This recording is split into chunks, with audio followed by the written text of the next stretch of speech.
We used to be a team no one respected. We used to be a team no one feared. That was then. This is now. First victory of the year on the line. Goff's got it. Back, looks, throws, end zone. Yes. Caught! You know who we are. 10, 5, end zone, touchdown, Detroit Lions. And you know where to find us. We won't be far. We'll be on your front porch waiting for you. We are the New Era Lions, and we are driven by Detroit. Hello, everybody, and welcome on back to another live stream. I know it has been quite a while since I've done one, but there's definitely been good reason, good causality as to why I have not done it in a long time. In any case, we are here. Let's have some fun. We have got a fun-filled adventure of, just having a good time doing some mock drafts. We're going to do as many mock drafts as we possibly can because obviously the draft being next week, Thursday night at 6 o'clock, just going to be having some fun here, going with as many, different possibilities that we can, whether it's trade up, trade down, certain players that we want to go after, whatever the case might be. But I have a person that says, am I interested in playing football again? Dude, I love football. I love playing football. I would play football in a heartbeat if I could. I would absolutely do it. So, sure. Not much, Braylon. Just, having fun. Just going to do ourselves a live stream here before we obviously do the one on Thursday night because I am going to be doing a draft show for at least the first 2 days of the draft. I'm still kind of like, figuring out if I'm going to do the final one for the 4th through the 7th round, but we'll see what happens. Or is it the 5th through the 7th round? I can't remember anymore. Here's Johnny says, Motor City, Detroit Lions. Perry Ball says, hey, how am I doing? I'm living. I'm existing. Braylon Denner says, after the uniform reveal, I can't wait till the season starts. Eminem says, you played in the NFL? No. I played in college. I did not play in the NFL. I did not play in the NFL. I wish to God I could have, but I wasn't that good. I was good enough to get to college, and after that, it kind of puttered out.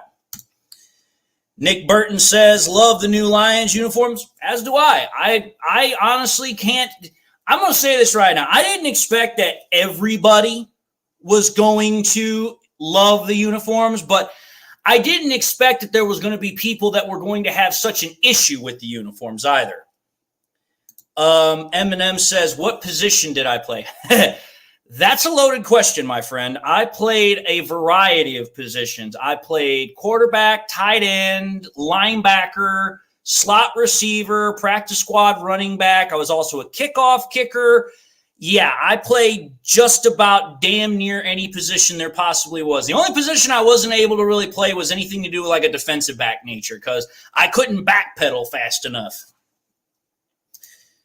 He also says that the uniforms look like college, and I love them. I honestly am going to admit this. I love the uniform designs, really. I do. I think the black uniform is really sexy. I love the fact that the Lions decided to bring them back. I know there are some people that don't really care for the black uniforms because for them, they're just like, hey, that's a time of Matt Millen, 016. And it's like, listen, you got to let that crap go. You just have to. Take a look at the team's uniforms for what they are now. Dan Campbell wanted them back. I'm glad that we have them back. Paul Jones says, hey, y'all, hope everyone's doing great, especially you, Dave. I mean, I'm doing fine, guys. I'm doing fine. Just, getting through life day by day.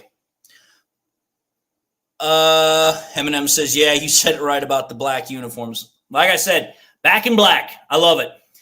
And like I said in my video when I was talking about the uniforms, in my honest opinion, my favorite uniform is the blues. I love the home blues because those look just like they're a modern reform. They're a modern twist on the old 1990s uniforms, and I love those.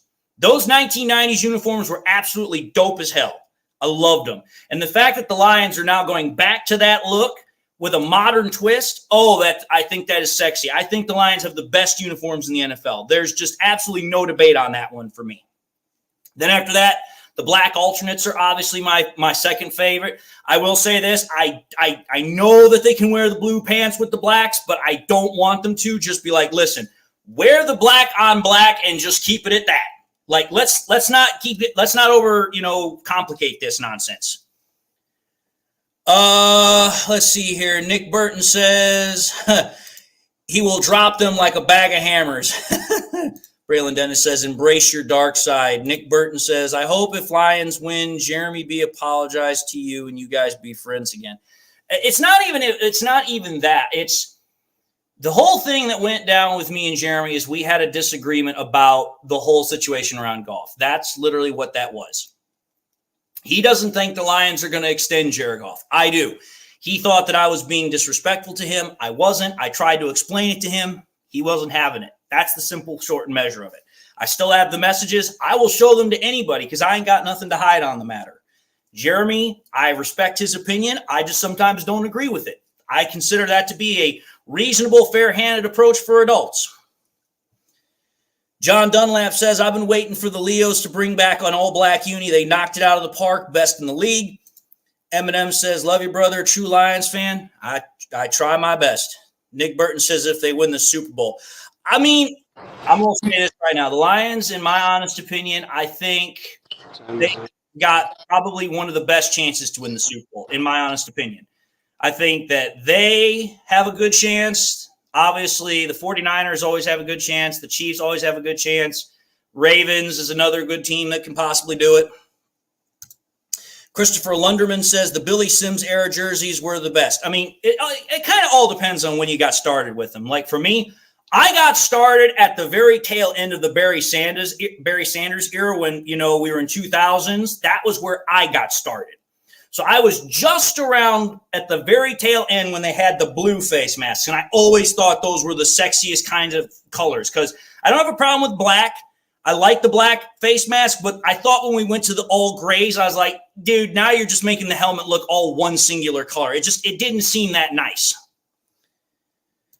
Nick Burton says, win Super Bowl record, 75-10 final score. There's no chance that's ever going to happen.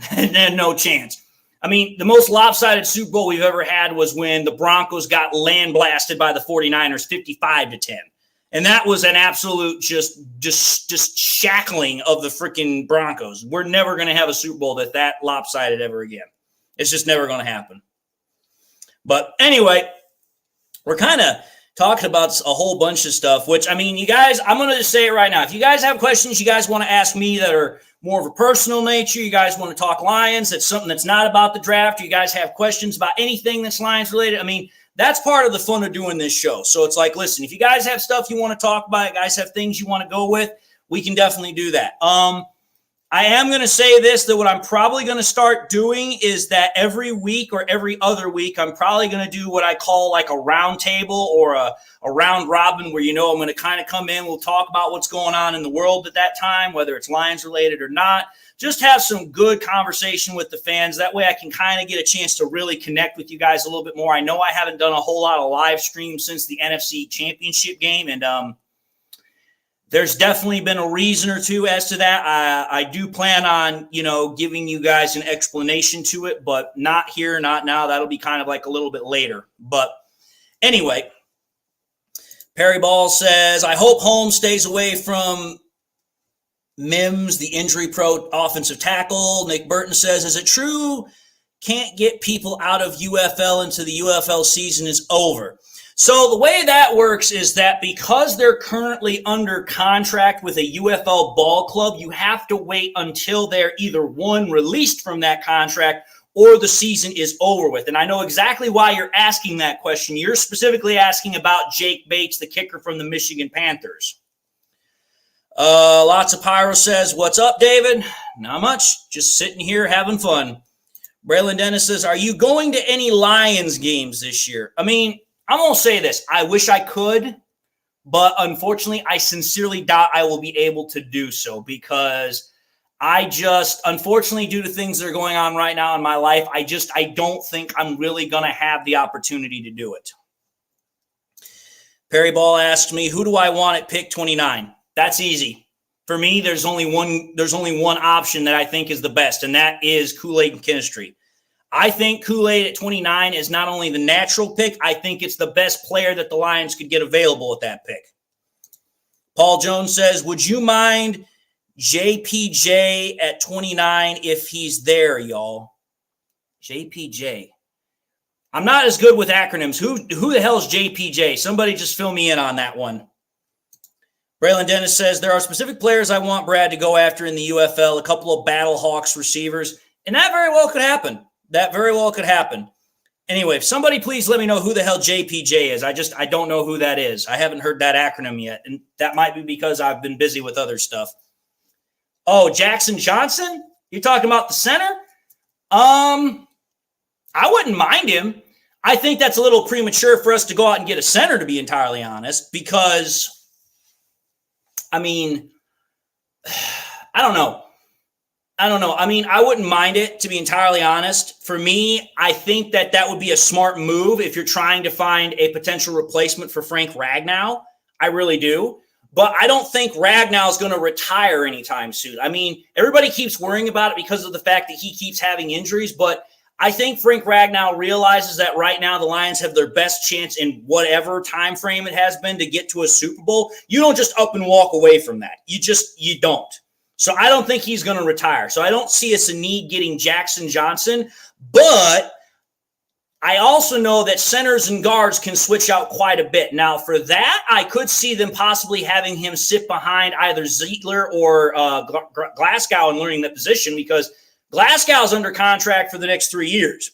I can't speak for how long Zietler is going to be here. So, you know what? Yeah, that could make sense there too. But I also know there's a lot of other good guards in this draft. You could go after Zach Zinter. You could go after Cooper Beebe. There's a lot of good interior offensive linemen that you could potentially go after, and maybe not necessarily go after a center in number one. So I think that you could probably wait on a center or a guard in the later rounds. Trent Van Gilder says trade back for 2 more second-round picks. See, that's the thing. I'm going to say this right now. I don't have a problem with Brad Holmes trading up or down. I'm totally cool with that.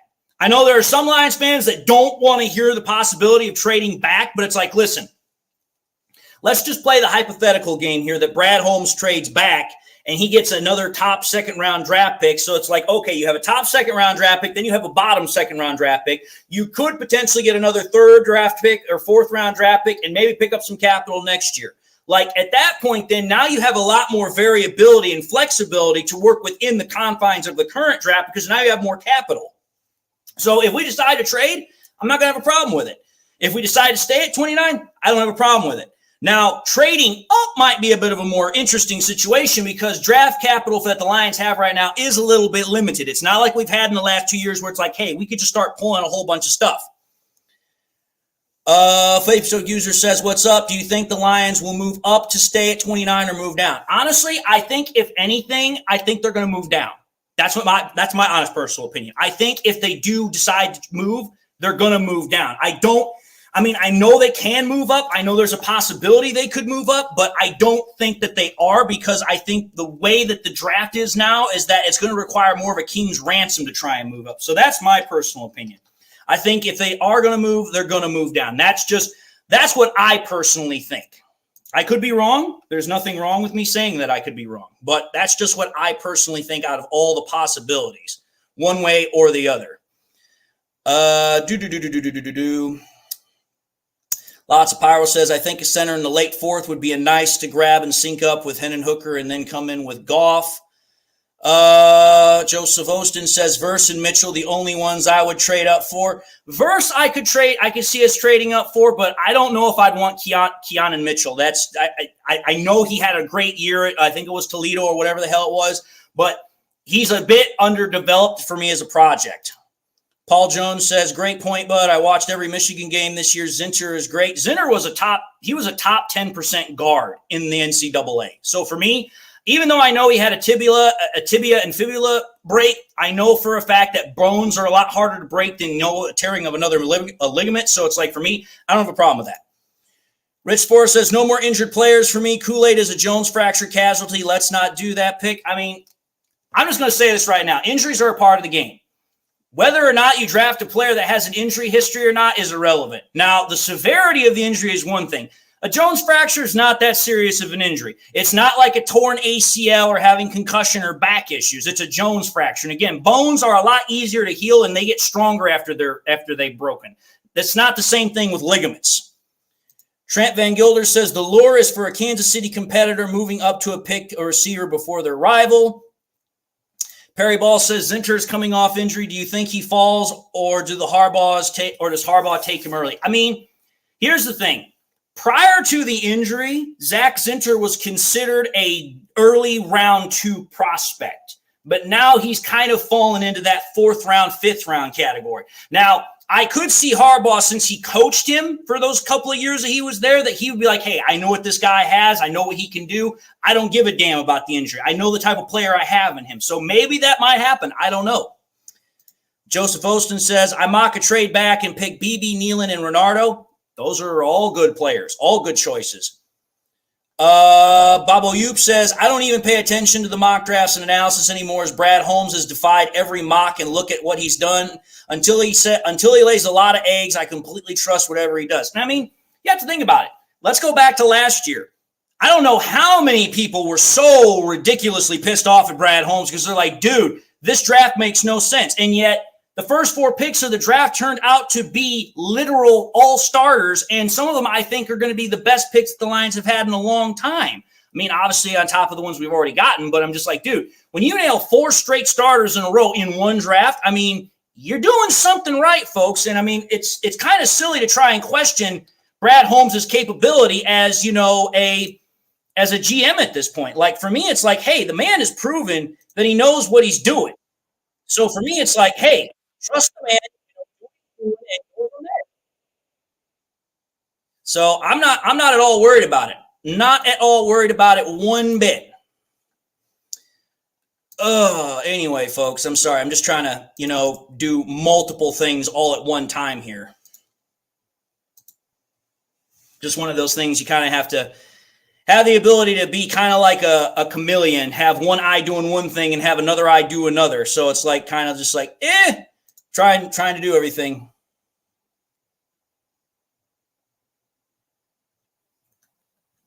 Braylon Dennis says, I heard Patriots are interested in trading the 3rd pick. Do you believe them, or is this a smokescreen? I don't think it's a smokescreen. I think they're interested, but they're only interested in the right price. And I think they're only interested if the player that they have as their top prospect is not there, which for me, that would probably be a quarterback. So for me, the question is, which quarterback are they after? Are they after Drake May? Are they after, you know, some other quarterback? Because I know Caleb Williams ain't going to fall to 3. He ain't getting past 2. So I don't know. Perry Ball says if the Vikings want a QB, could trade up into the Pats pick. They could do that. The Vikings do have 2 first-round draft picks. So if they are interested in going up and getting a QB, they do have the capital for that. Randy Belford says, you asked why your channel views are slacking, David. You have to stop blocking so many people. We had a discussion about it in other chats. Love your content, but let people be people. Okay, here's what I'm going to say about this. The only reason I block certain people is because I believe in people being adults, but comes a point where it's like, okay, there's no need to be rude. There's no reason to get hostile, and there's no reason to just absolutely go off on people. I'm a person that believes in logic above all else, and I'm a person that believes we can have logical discussions, even if they're terse discussions, they're tense discussions, without necessarily reverting to hostility. The reason I block people is because they don't know when to let enough alone. Because people always feel like, oh, I got to get one more jab in. I got to get one more smart aleck comment. And it's like, dude, all you're doing is making this much more difficult. Just let it be. You're telling me let people be people? Okay, here's my response to that. Let's have people act like adults. Harry Ball says, do I like Cooper DeJean? Do I like him? Yes, I do. Do I think he's going to be available for the Lions to get? No, I don't. Paul John says, I have to wipe egg off my face. I was very upset last April, but ecstatic in the season. I think a lot of Lions fans had to go through that. Bobo Yoop says, it's hilarious because some of the reactions from last year have been deleted to prevent us from going in and ripping them on them. Buckeye Michigan says, there are 1 and 3 options for Detroit at 29, DB, CB, or trade away if the options are not available. Roy C. says, I like the Panthers kicker, but I also like the kicker out of Stanford if we can get him in round 3 or 4. I'm going to be honest with you. I would like to get Bates, but I don't know if he's going to want to just go straight to the Lions. And at that point, he's open season for everybody. If you get Joshua,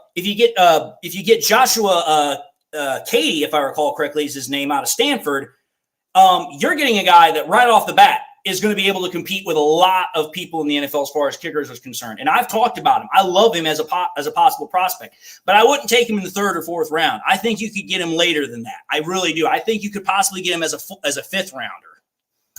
Raymond Peterson says if Brad trades back, he'll get 2 players for 1. He's good at selecting guys in the 2nd and 3rd round. Perry Ball says the U of M small cornerback is getting a lot of buzz from NFL teams. And you know what? That's great. Great for Sanders. I'm not big on him. I never have. Unfortunately, and I know I've talked about this, Sanders is just too small for me. We're getting into a time in the NFL where these wide receivers are getting bigger and bigger and bigger, and you can't do anything to them once they get down the field. Otherwise, it gets called for DPI, or, it gets called for holding or something. And it's like, listen, for a guy as small as he is, it's going to cause problems.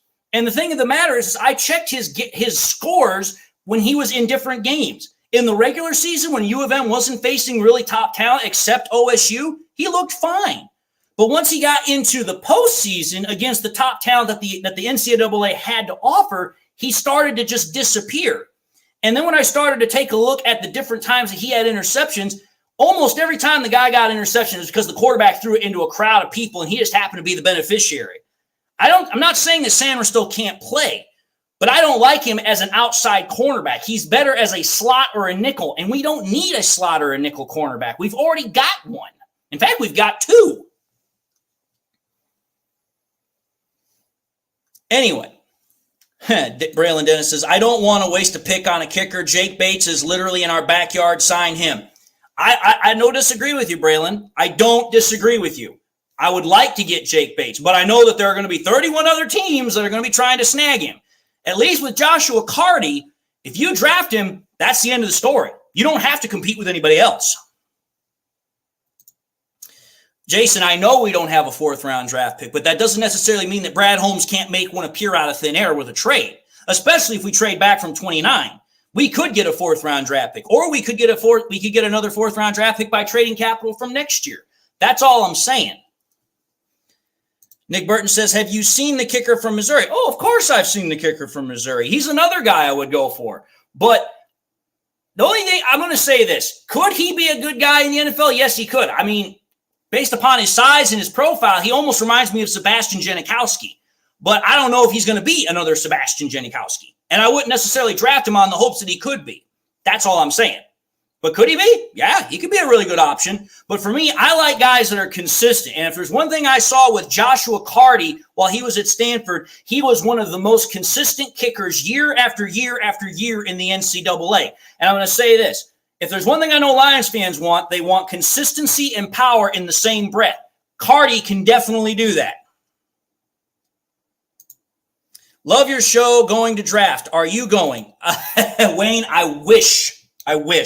But unfortunately, I don't have the ability to. I took the time off, but for me, it's like, listen, to try and get into downtown Detroit where there's going to be thousands upon thousands of people, all the hotels have been booked out months in advance. It's not possible. I can't do it. I mean, as far as it is right now, I already got problems and I don't need to add more to it. Jason Peterson says, Dave, I was actually speaking to the guy who said we would get a kicker in the 4th. Oh, I thought you were talking to me. But even still, I'm going to be honest. I wouldn't draft a kicker in the 4th round. I just wouldn't. I mean, Carty, I would draft in the 5th. I would draft in the 5th. I would. Because that's how good I think he is. I'm not going to pull, like what the 49ers did last year when they drafted Jake Moody in the 3rd round. No chance in hell I'm doing that. Not a chance. Manuel Correa says Joshua Carty is on the Rams' radar. Hey, good for the Rams. At least I know that they know what they're looking at because I'm seeing the same thing. Anyway, let's actually get down to the rat killing, as they would say. Perry Ball says, at Patty Grimes, I hope Holmes trades down or stays at number 29. We'll see what happens pretty shortly. We only got 5 more days to wait. But as they say, let's get down to the rat killing here. Let's actually get to doing what we said we were going to do here. So what I'm going to do is I'm going to Nick Burton says, I know you like gospel music. I do too. I'm a Christian too. Pray for family of Mandisa. I don't know if you heard of her, was found in her home. I do know who Mandisa is, but I haven't heard anything about that. I'll have to check that out later. But I'm going to share my screen so that way we can do this draft simulating stuff, because that's what you guys all came here to do. That's not what you guys didn't come here for us to just talk about all this other stuff, though we can definitely do that in the middle of all this. So here's what I'm going to do. I've obviously got Jay in the crowd with me. So what I'm going to have do is I'm going to go a couple of times, and then I'm going to have Jay go, and then we'll go back and forth. We'll have some fun with this and just, do what we're going to do. So I'm going to go first. Obviously, we're going to use PFF. 7-round draft pick, or 7-round draft. I've got, obviously, the Lions selected at number 29. These are the advanced settings. So we're going to enter the draft. Now, I'm going to do one draft where I don't do any trades whatsoever. No trades whatsoever. And then I'm going to do another draft where I'm going to trade as much as I want or as little as I want. So first draft we're doing, no trades. It's just me straight up whoever we get at number 29 or whatever pick we have. And that's it. So without further ado, let's start it. So first up. Ooh, interesting. Adonai Mitchell is there. That's interesting. That almost never happens. But, I mean, dude, Kool-Aid and Kinstry's right there at pick 29. So you already know that's who I'm going with, folks. I don't even have to think about that one. Cornerback already taken care of at 29. Now we're moving on to, holy cow, what the hey? Holy man, we have TJ Tampa and Chris Braswell here at pick 61. Man, and Marshawn Nealon. Damn, this is doing great for us. I already got a cornerback, but if Tampa was there and we weren't able to get Kool-Aid at pick number 29, man, that'd be awesome. But, I mean, at this point, I got to go with the edge rusher. We need an edge rusher, and, I mean, Chris Braswell, he's pretty damn good. I mean, there's nothing bad with him, and he would be an awesome help right next to freaking, right opposite of freaking Aiden Hutchinson. Now, my only question is, do I want Braswell over Marshawn Nealon? Nealon, I know, hasn't necessarily faced the top talent that Braswell has, but he's got better overall pass rushing capability. You know what? I'm going to go with Braswell. I'm just going to go with him and say screw it. All right, now we're at pick 73. Pick 73, we have a couple of options here. I could go with another wide receiver, or I could go with Christian Haynes, the guard out of Connecticut, which, I mean, that would make a lot of sense. So you know what? I know I've talked about Devontae Walker as a wide receiver, but I think we could wait on wide receiver until later on. So I'm going to actually take Christian Haynes here because this is a really, really good spot for him, and, it's awesome value. So I'm going to take Christian Haynes. So I've taken care of cornerback, edge, and guard. Now we're at – oh, come on. Stop slowing up on me. Now we're at pick 164. Wow. Zach Zinner's sitting right there at 164, but I don't need him because I literally just drafted a guard. Now, my real question is the wide receiver that I would want here normally still available? No, he is not. Who the hell took him? Now I'm curious. Who took my favorite wide receiver? Of course, the Panthers would. You dirty, rotten scratchers. Well, you know what? At this point, I'm going to go after Coker. I know he's a guy that has a lot of potential, and I like him. I'm going to take Jalen Coker here. All right, now we're at 201. Let's see here. Who will I take? Well, I think I'm going to take...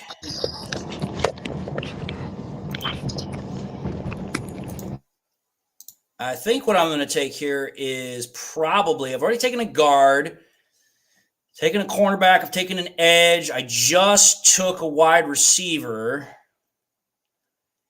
You know what? I know we need some safety help. Let me see what this cat's got. I like his grades. Can't necessarily say anything bad about the Air Force, even though I think they're not as good as the Army, but that's just my personal ego talking there. So I'm going to take this. I'm going to take the safety. And then I'm going to take a running back late here to add more depth at that position and some more competition. And then I'm going to end it out, and I'm going to take my one favorite position player at this entire spot, which is obviously Joshua Carty. And that ends my first draft with absolutely no trades whatsoever.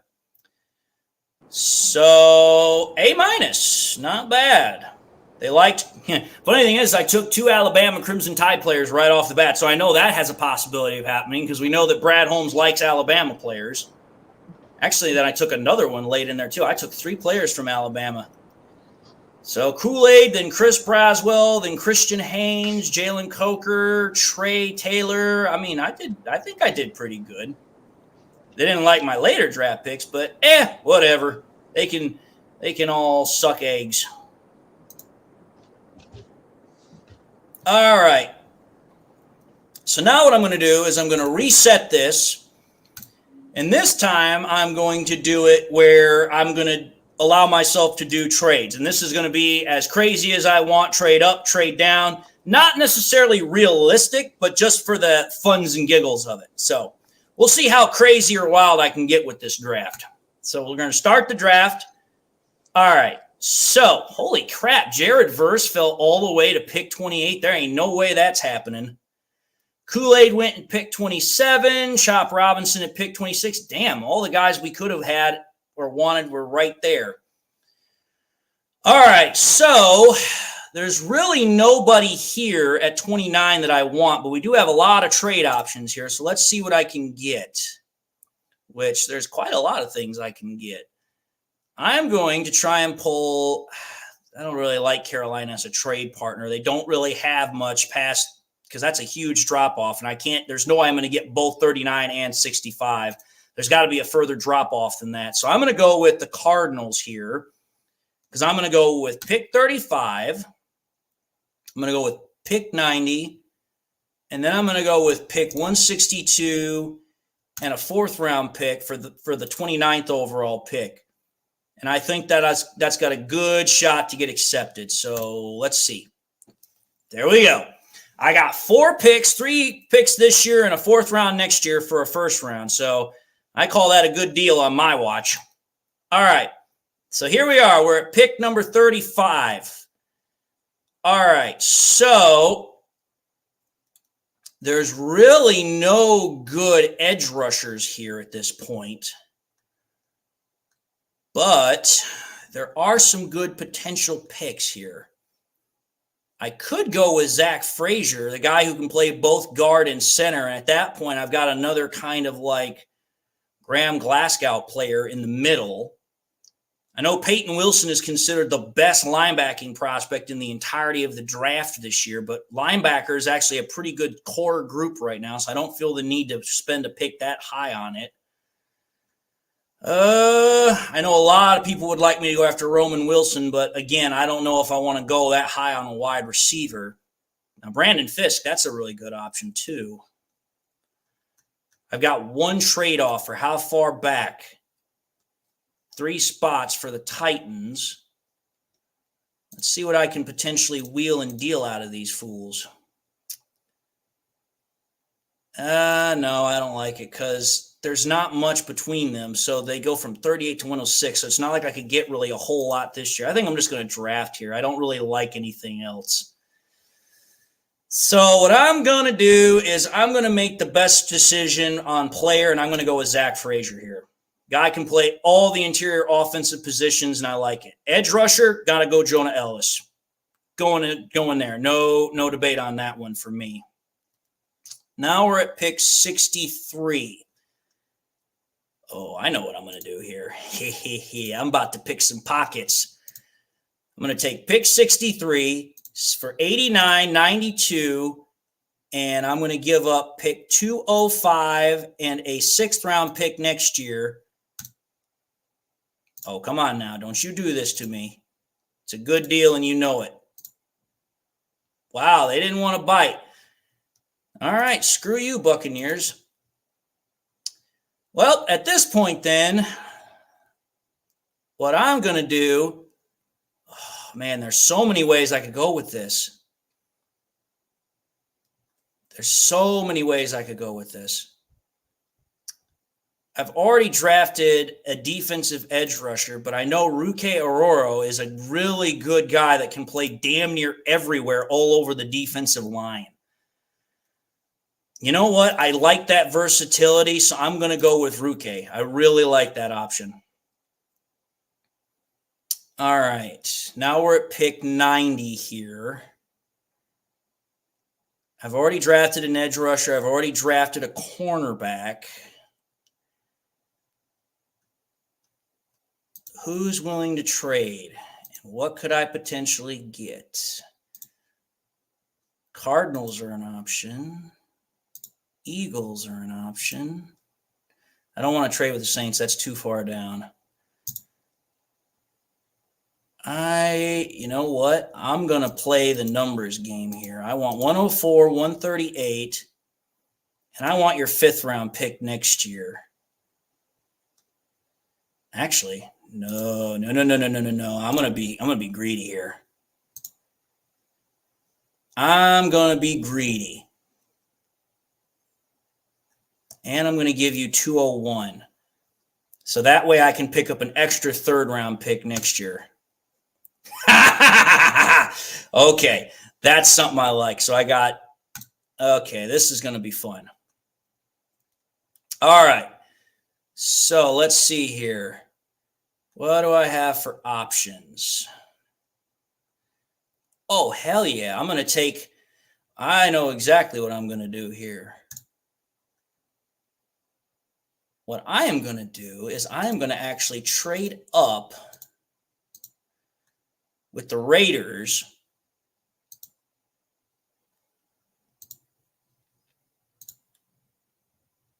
and I'm actually going to get 2 of my favorite players for this draft.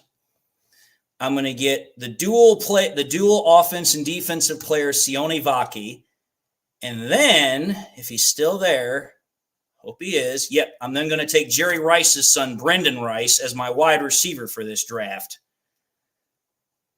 And then, let's see here. What to do. You know what? Another tackle wouldn't hurt us. I'll take Christian Jones here. 205. I'm going to take that running back again. And then obviously you already know, guys, how I'm going to end this out. Don't even have to think too hard on this one. Joshua Cardi all the way. Now let's see what PFF thinks about my grade. They didn't like. How the hell is that a C+?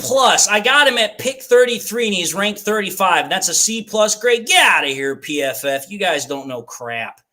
They liked Jonah Ellis. They were okay with Ruke. They didn't like Sione. They didn't like Brendan Rice. They gave me dude, this is not a B graded draft. This is a hell of a draft. I don't care what PFF says. You guys are crazy. Guys are absolutely crazy. So let's see here. Some people were like, go Navy, bud. Smoke You Some said draft TJ Tampa. TJ Tampa's a guy I really like too. If I couldn't get Kool-Aid, TJ would be my next option. TJ Tampa would be my number 2 cornerback option. I love his size. I love his versatility. Perry Ball said Brandon Fisk should be the pick. He's another guy I like, but we've got a lot of talent on that interior defensive line. We could get someone in the next round. Lots of Pyro says, laugh my ass off. PFF is drunk. I agree, my friend. I agree. So I've had 2 drafts. Now it's time for Jay to have a draft. What do you think, Jay? Are you ready to draft?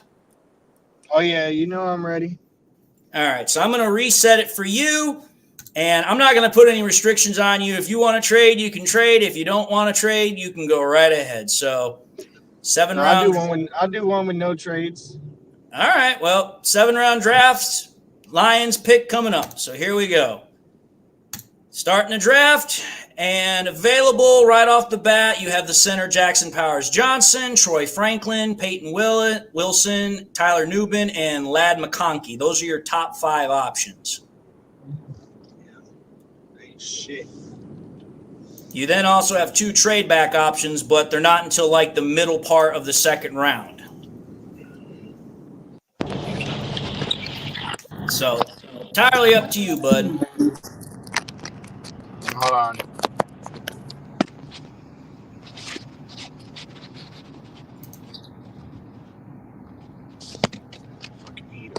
Okay. Hold on.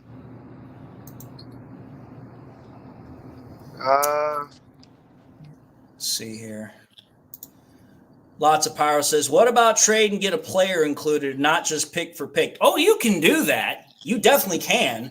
But You know what? I'm gonna trade that pick to the Cleveland Browns, and I want Denzel Ward and some picks.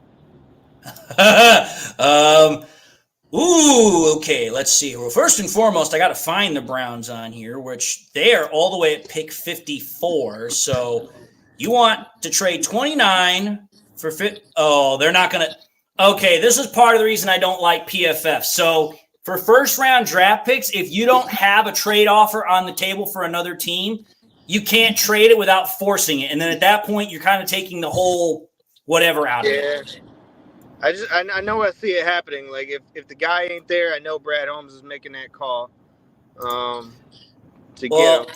I mean, I'm not saying it couldn't happen, but the 2 teams that are willing to trade with the Lions at this point are the New Orleans Saints and the Vikings, which the Vikings don't have another pick until the 4th round, and the Saints, they have, let's see what they have. They have their 2nd round pick and then a whole bunch of 5th, 6th, and 7th round picks. So I wouldn't trade with either of them because you're not really going to get anything.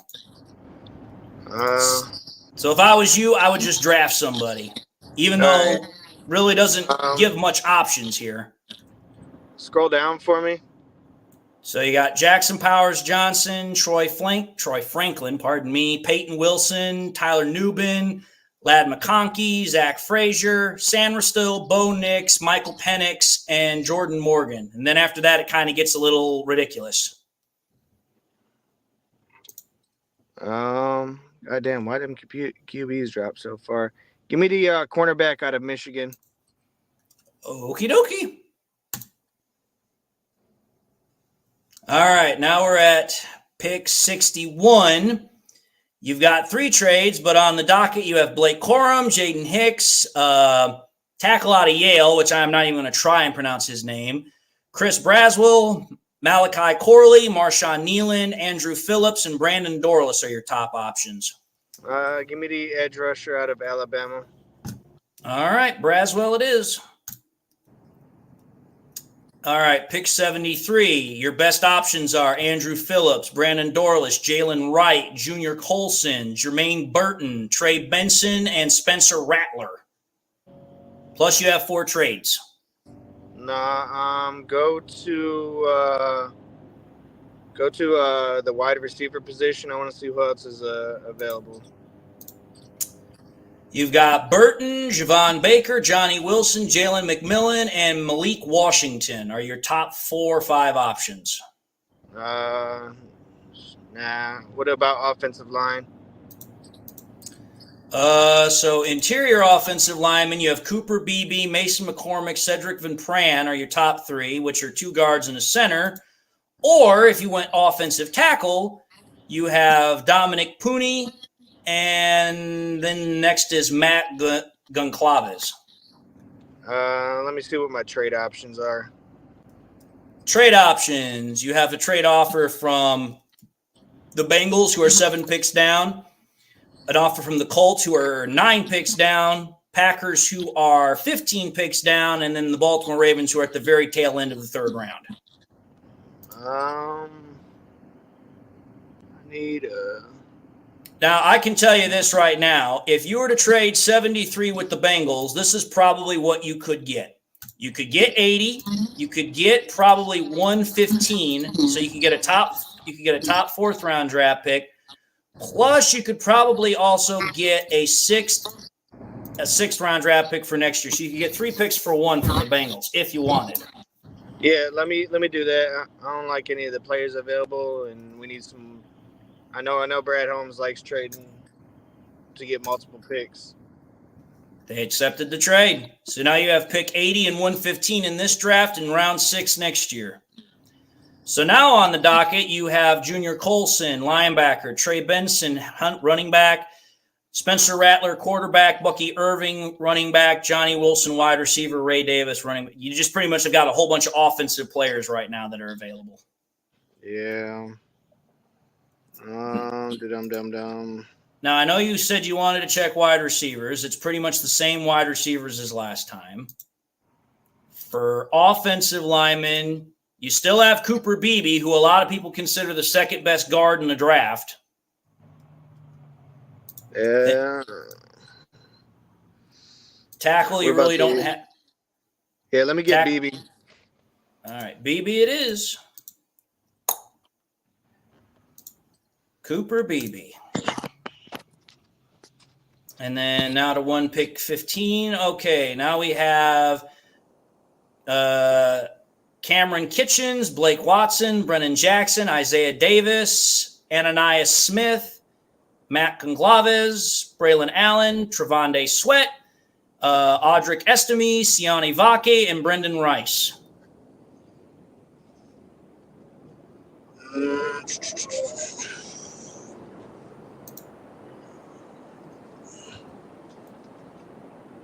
Which round is this? 4th? This is round 4. What's that interior defensive line Sweat guy? What's his stuff look like? I mean, he's big. He's got a lot of power, but he just had a DWI in Texas. That's why his draft stock has dropped, because he used to be like a low 2nd round, high 3rd round draft pick. DWI, what is that? Something like driving under the influence. Oh fuck. You know what? It ain't gonna happen, but I'm gonna take him. All right. I hate when it does this. All right. Now we're at pick 164, so we're in round 5. Your top options are Dalen Holker, tight end out of Colorado State, Jaden Sheridan, Marcus Roseme Jackson, wide receiver out of Georgia, Jordan Whittington, wide receiver out of Texas, Jordan Travis, quarterback out of Florida State, Braden McGregor, edge rusher out of Michigan, and I'm not going to go down any further than that. You also have 2 trades. Let me see what they got in the wide receiver room besides them 2. Anthony Gould, Tavon Robinson, Casey Washington, Joshua Sevis, Bub Means, and then a whole bunch of nothing. I would say at this point, all the good wide receivers are pretty much gone. Yeah. That guy out of Georgia. All right. Jack's saying it is. And then at 201, you have Isaac. Wow, that's not even the right way to pronounce it. It's Isaac, and I can't pronounce the last name. Justin can't pronounce the last name. I'm sorry. I'm not just going to try and butcher names. Michael Barrett, Rasheen Ali, Trey Taylor, and got a couple. Linebacker out of Michigan. Michael Barrett. Okay. And now at 205, you pretty much have the same guys that are available. There's only 4 picks difference between the 2. Give me another edge rusher. You're the one drafting, man. You go ahead. I know. I'm just looking at it. I know I got one already, but give me the running back that's sitting there right there. Which one, Rasheen Ali or Jace McClellan? I only see the Rasheen Ali guy. All right, so Marshall. Yeah. All right, last pick, 249. You've got Austin Reed, QB out of Western Kentucky, Cam Little, kicker, Marcus Harris, defensive interior, Dylan McMahon, and a couple others. So what do you want to do? I want to go to the kickers, and I want to see if Cardi is there. Oh, he's there. I already know he's there. Okay. It's right there. Yep, that's what I want. Analyzing your draft. Got a B for Sandristil, A minus for Braswell, B minus for BB, a C for Sweat, a B minus for Jack Saint, a B for Barrett. You got a B plus Graft. Not bad. Not bad.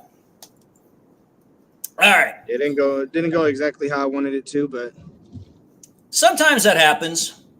I mean, it is what it is. I mean, I'll say this. I have done more mock drafts this year than I've probably ever done in my life. And let me tell you something. I would say 40% of the time whenever I do mock drafts, they don't go the way I want. But again, that's why this is a draft simulator. It's not going to. I'm telling you this right now. On reality night, on Thursday night, we're probably going to get something a little bit more crazy than this. But that's whatever. All right. It's time for you, the fans, to have some fun because I know you all been waiting. So here's what we're going to do. Again, as always, I'm going to open it up to you guys. The first draft, we're not doing trades because trades get really, really crazy. So what we're going to do is everybody that's in the panel, as far as, those that are watching, we're going to go through one draft. You guys are going to draft where you guys are at. So no trades to make it just very, very freaking simple. And then whoever's on the board, I'm going to be like, hey, this is what we got. So then we'll go from there. Unless, of course, there's a unanimous decision to say, hey, we want to go to somewhere else. It's that simple. So in this case, it's kind of like, hey, squeaky wheel gets the grease. So however you guys do it, we'll do it. All right. So we're going to start off here, 7-round draft. Here we go. So pick 29 coming up. So, top options, we have Jerzan Newton, Kool-Aid McKinstry, Jackson Powers Johnson, Troy Franklin, Peyton Willis. Those are your top 5 options, people. So, there you go. You got 5 options. You all tell me what you want to do. Let me get rid of that comment there so you guys can see everything. There you go. So, what do you guys want to do? Do you want the defensive tackle? Do you want the cornerback? Do you want the center, the wide receiver, or the linebacker? So I so far see 1 for Newton. I see 2 for Kool-Aid. I see 1 for the center, Jackson Powers Johnson. I'm going to keep it open for about a minute here. I now see 3 for Kool-Aid. Still 3 for Kool-Aid. 1 so far for Newton and 1 for Johnson.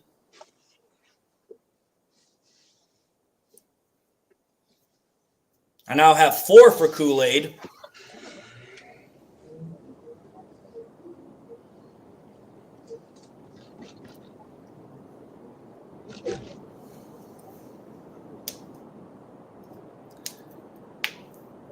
I now have 5 for Kool-Aid, 6 for Kool-Aid. I'm going to wait until 55 to kind of close it up. So like I said, I got 6 for Kool-Aid, 1 for Jackson, 1 for Newton. Now I got 7 for Kool-Aid.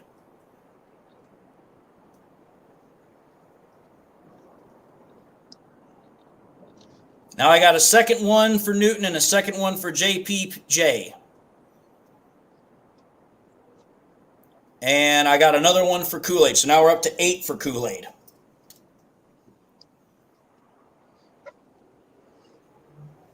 And by a landslide, it's Kool-Aid. Yes, it is. So Kool-Aid is the draft pick. Jerzan Newton is a pretty good pick here. I mean, he's considered the 11th best prospect, but obviously fans want to go with the cornerback to shore up the defensive secondary, so Kool-Aid it is. Now we're moving on to pick 61. So at pick 61, top options are the running back, Blake Corum. You have a tackle out of Yale. You have Chris Braswell, the edge rusher out of Alabama. Edgerrin Cooper, linebacker, Texas A&M. Malachi Corley, wide receiver, Western Kentucky. Edge rusher, Western Michigan, Marshawn Nealon. So I know probably here most people are probably going to want to go with edge rusher. So those are your options, folks. Top 5 options, top 6 options right there. So what do y'all want to do? Fell to the second round. Let's see here. Braylon Dennis says he wants Corum. So damn bad. Patty Grimes says Malachi. Dean DeGreer says Braswell. Perry Ball says Braswell. Got 2 votes for Braswell, 2 for Corum. Actually, 3 for Braswell, 1 for Corum. Make that 4 for Braswell, 5 for Braswell. So I think everyone's going with Braswell. I think everybody wants the edge rusher out of Alabama. So just to speed this along, we're going to take Chris Braswell out of Alabama with pick 61 in the 2nd round. Blake Corum would have been a nice one, but I don't think we need him. We don't. We've already got we've got Gibbs and Monty. We don't need him. So now we're at pick 73. So these are the options. The tackle from Yale is still there. You've got Ruke Aroro. You got Jalen Wright. You got Junior Colson. You got Trey Benson and Devontae Walker. So you've got a 2nd round draft pick option still sitting there in the 3rd round. Just saying, folks. Not that I really need to do much convincing on this, but it is what it is. So I've got 1 for Colson, linebacker out of Michigan. I got 1 for Aroro. I've got 2 for the tackle, 3 for the tackle, actually. So 3 for the tackle, 1 for the linebacker, 1 for the interior defensive lineman.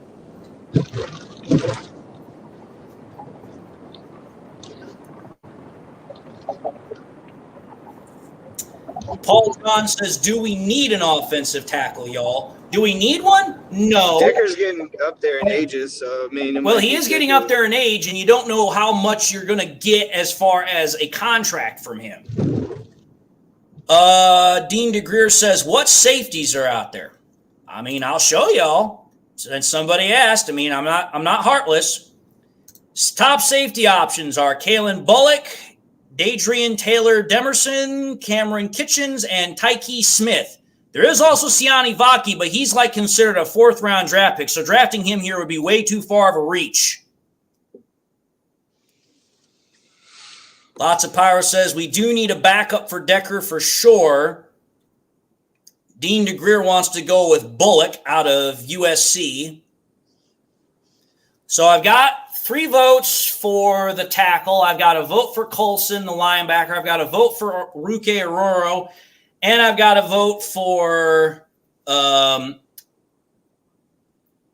that was it. Perry Ball says the value is too good at this pick for the OT. The price of O-line is getting expensive. I mean, that is a valid point. Braylon Dennis says we need a safety because Kirby is hurt. Paul Jones wants to go with Ruke. So now we have 3 for the offensive tackle, 2 for the defensive interior lineman, 1 for the linebacker, and 1 for a safety. So actually got a lot of differing opinions on this one. I'm going to leave it open. Kirby Joseph was hurt. Neither did I, but I do know that he's had some injury concerns in the past. But, I mean, we've got Kirby, we've got Brian Branch, and we've also got Iffy back there. We've got – actually, now we've got 3 people that are voting for. So we've got a 3-way tie between the tackle and for the safety. Interesting.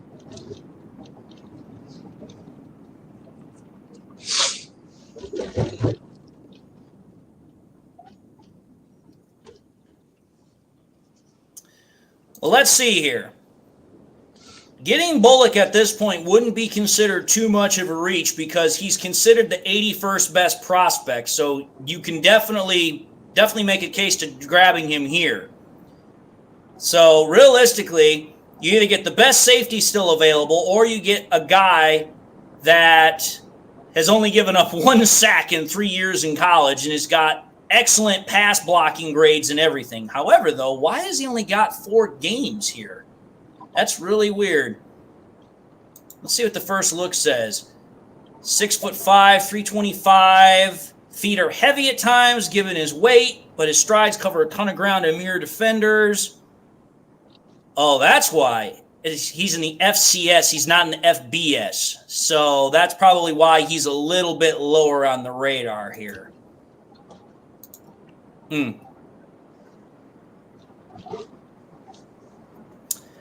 here's what I'm going to do. Since obviously we're going to have more chances to do draft value here, draft picks, what I'm going to do is, since everybody seems to be kind of split between everything, I'm going to take the safety because I feel that since we know Brad Holmes and Dan Campbell still said they wanted to add safety, and since Kalen Bullock is right there, I'll draft the safety and we'll just move on.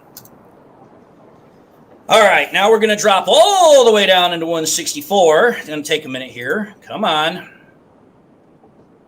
All right, 164, top options. We have a cornerback in DJ James, tight end Dallin Holker, wide receiver Jordan Whittington, edge rusher Nelson Caesar, quarterback Jordan Travis, linebacker Trevin Wallace, and edge rusher Braden McGregor. Those are our top options on the board. So, what would you all like to do at pick 164 in the 5th round? Oh, ouch. Buckeye in Michigan says, David, side question, you watch or listen to Pride of Detroit? Sometimes I do. Sometimes. I got to be honest, I don't really have a lot of time to listen to other podcasts a lot. I do know that I listened to Derek's Lion Syndicate a couple of times, but it is what it is. I don't really get a chance to listen to a lot of other podcasts. I will tune in every now and then, but unfortunately between my job and a bunch of other things that I'm dealing with right now, I don't have a lot of time for trying to do a lot of other podcast watching. Perry Ball says, I don't like any of these guys. Well, at least you're honest. I'll give you that. That sounds like one vote for trade. Yeah, but we're not trading in this one. I already made that stipulation. We're not going to trade in this one because trades take ridiculously forever. Because you have to figure out, okay, who do you want to trade with? How much do you want to try and trade for? And it gets very ridiculous. So lots of Pyro says, who do we have at offensive line? Let's see here. I can tell you who we don't have. Zach Zinter is not on the board. He got drafted by the Cardinals in the previous 2 spots. But we do have Bo Lemer out of Arkansas, and I know Frank Ragnow came from Arkansas, so there's at least something there. And then at offensive tackle, we have Javon Foster out of Missouri and KT Levinston out of Kansas State. So there are a couple of offensive linemen. Perry Ball asks, and also they ask about wide receiver. Wide receiver, what do we have? Unfortunately, not much of anything, because let's see here. Coker went to the Saints at pick 150, and Luke McCaffrey, where did he go? He went in 136 to the Broncos, just like his old man. So wide receivers are kind of also on the outside. Lots of Pyro now asks, what about linebacker? Linebacker. Let's see what we have at linebacker. At linebacker, we have Trevin Wallace, J.D. Bertrand, Steele Chambers, Darius Muasu, and Tyrone Hopper. So, again, not necessarily a whole bunch.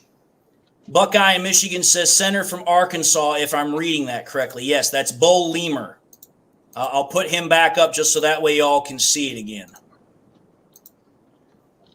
Pretty solid center.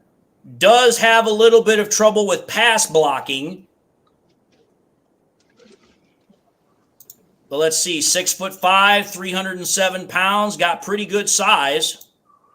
So, I mean, for a 5th round prospect, I mean, he's got at least the potential to develop. Just looking at other different things to consider here. Elizabeth Oberlin says, hey, David and everyone, I don't do mock drafts, but I'm going to just sit here and listen to y'all. Fair enough, Elizabeth. Looks like everybody wants me to take the center, so I'm going to take the center and just move this along. Just to speed this little process up. So, Bo Lemer. Him and Frank Ragnow will get along just well. All right, so we're now at pick 201 at near the end of the 6th round. So we have a punter, actually, in Torrey Taylor, which I know we ain't taking because we've already got a great damn punter. Got a guard in Javon Cohen, edge rusher from Alabama, running back from Marshall, safety from Air Force, a tight end from Illinois, another running back from New Hampshire. So this is where it kind of starts getting a little bit tricky trying to find stuff, folks. So you guys tell me what you want to look at. Lots of Pyro says Bama edge. Michael Shremby says kicker. Trust me, Michael, you're going to get the kicker. You don't need to draft him here. You can wait until the last pick in the draft to get him. Paul Jones says best wide receiver available. What is the best wide receiver available? Best wide receiver available is Casey Washington out of Illinois, which, I mean, yeah, not exactly the greatest.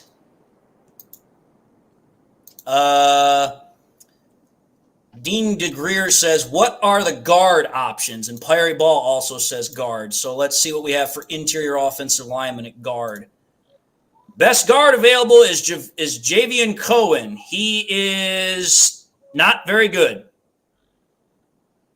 He's terrible in zone, and his gap grade's not good either. So I would pass on this dude.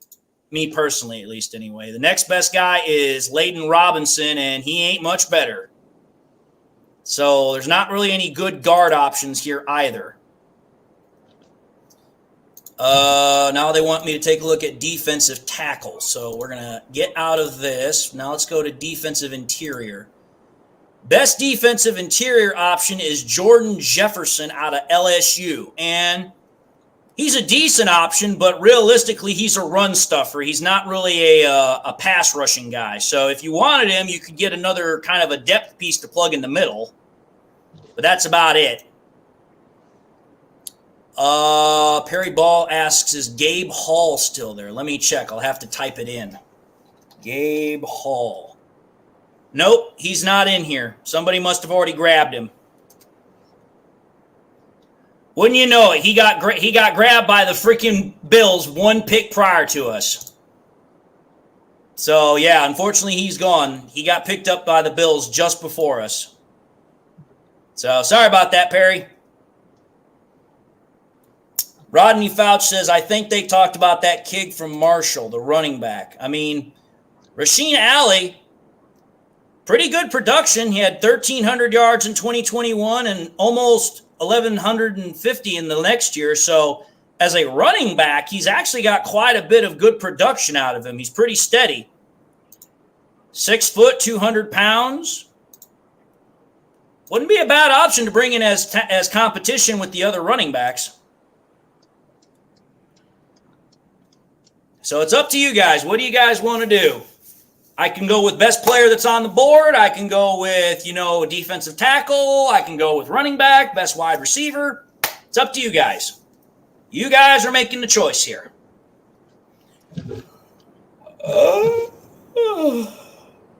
Good Lord. Barry Ball says the running back. So, you know what? I'm just going to speed this along and we'll just go with the running back. Rasheen Alley. All right, now we're at the next pick, and you know what? I'm just gonna move this along. I'm gonna take the other edge rusher just to speed this up, and I'm gonna take the one pick that almost everybody's gonna take here, which is Joshua Carty, because almost everybody takes him here because he's still on the board, and most people want to get a new kicker because they're not too particularly enthralled with Badgley. I also know people want to get Bates, but there's no guarantee we can get him.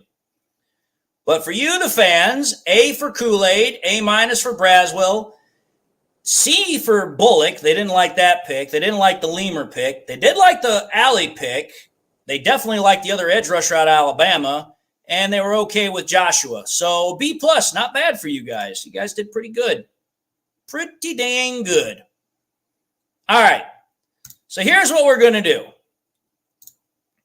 Here's how I'm going to explain this to everybody that's in the chat.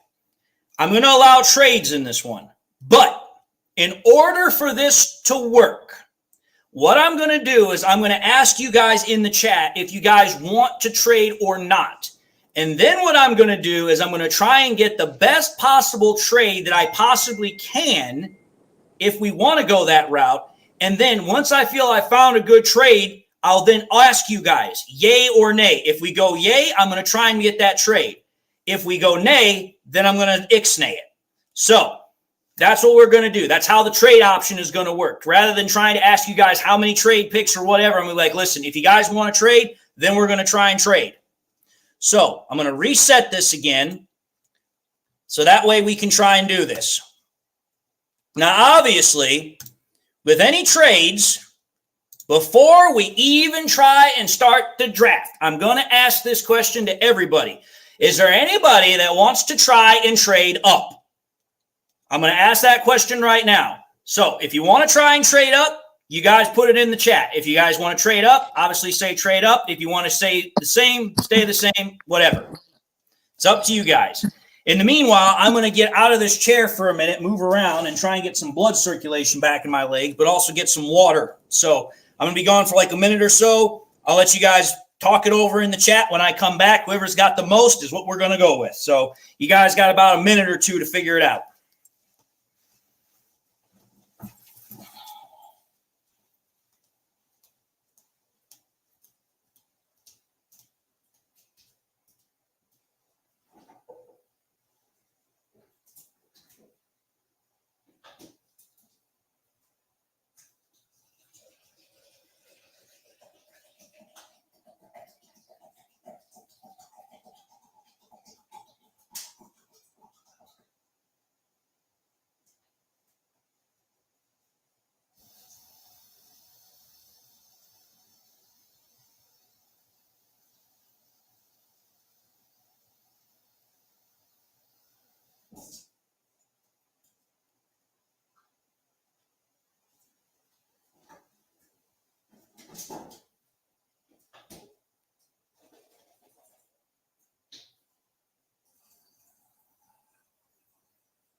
Just right.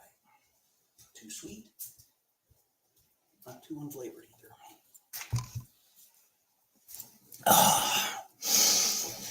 All right. We're back. So I see one for trade down. I see one for stay pat or trade down as well. Trade down, trade down, trade out with the Chargers to get their second and third. Another trade down. So I've got 3 that say trade up, 4 that say trade up, and 4 that say trade down. Okay. Here's what I'm going to do. Since this is a mock till you drop show, here's how I'm going to justify this to everybody. For this first one, we're going to do a trade down. We're then going to reset it, and then I'm going to trade up. So that way I can give both sets of people what they're looking for. So for this one, what I'm going to do is I'm going to trade down from pick 29 to whatever I can get the best possible trade value for. And then once we've gone through this one, I'm going to reset it again, and then we're going to do a trade up value so that way I can trade up. So that way, again, both sides of the equation can get what they're looking for. So for this one, we'll trade down just to see what we can get. So the best way I think I can do this, let's see here. I know that there's a way I can make this work, but it's going to involve a little bit of trickery. I'm going to try and do this little number. I'm going to take 29 for 32 because I want to stay in the first round because I still think we can get a first round prospect at number 32 here. I'm going to get pick number 95, pick 173, and a 6th round pick. That right there is trading down. We still get a first round pick. We get an extra 3rd round pick, an extra, I think, 6th round pick, and a 6th round pick next year. So I'm going to ask everyone in the panel, do you like this trade scenario where we trade 1 pick and we pick up 4, including still a first round draft pick? What do you guys think? This is the trade down mock draft. We will do a trade up mock draft after this one. So that way we can have best of both worlds here. I'm not negating or overlooking anybody here. So that's why I said this is the trade back offer I'm going to put in. Trade back with the Chiefs, get the 32nd overall pick, get an extra 3rd round pick, 6th round pick, and a 6th round pick next year for number 29. So it's a 1-for-4 kind of deal. So far, I see 3 yeses. I like it. I see. Well, that's 5 yeses. Perry Ball says, just wait to see who's on the board first. I would do that, Perry, but again, I don't know why it's the way it is with first-round draft picks in the PFF, but unless you have a trade offer, you can't trade back. So it's like if you're trying to trade back, right now is the only time you can do it unless you get a trade offer. So just for this one, I'm going to put this in because it seems like everybody is pretty much on board with it. So let's see if we can get this to work. They give us 5 attempts, and they take it. Second attempt, they take it. So now we have the Chiefs' 32nd overall pick, 95, 173, and their 6th round pick next year. So let's see who's available at pick 32. And just remember, folks, we can still trade back yet again from 32 if we don't like who's there. So don't think this is over with. Pick 32, top options are Jackson Powers-Johnson, Troy Franklin, Tyler Nubin, Ladd McConkey, and Zach Frazier. So those are your top 5 options right there. And just so everybody knows who would have been available at pick number 29, Kool-Aid would have been gone, Shop Robinson would have been gone, and everybody else would have been gone. So we would have been having to trade out anyway, and there's no guarantee we would have gotten the trade value that we wanted. So that's where we're sitting at.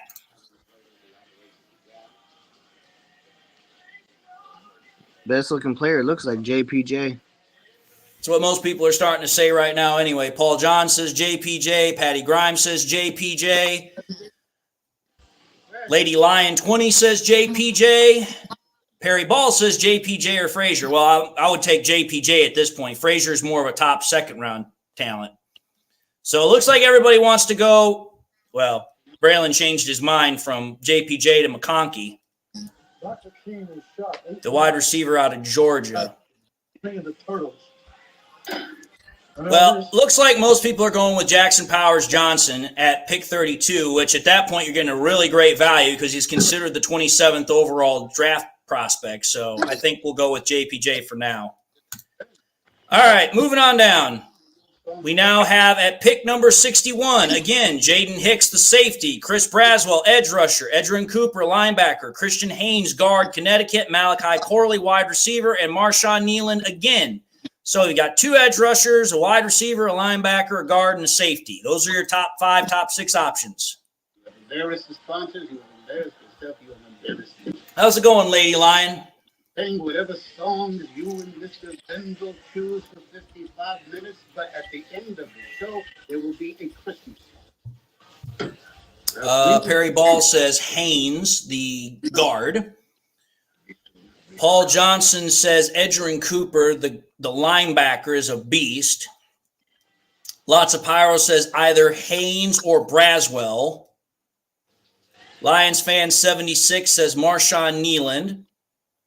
So far, we've got a lot of people that are going all over the place. So far, the only consensus that we have really is Braswell. I have convinced our friends at Silver Sewing Machine to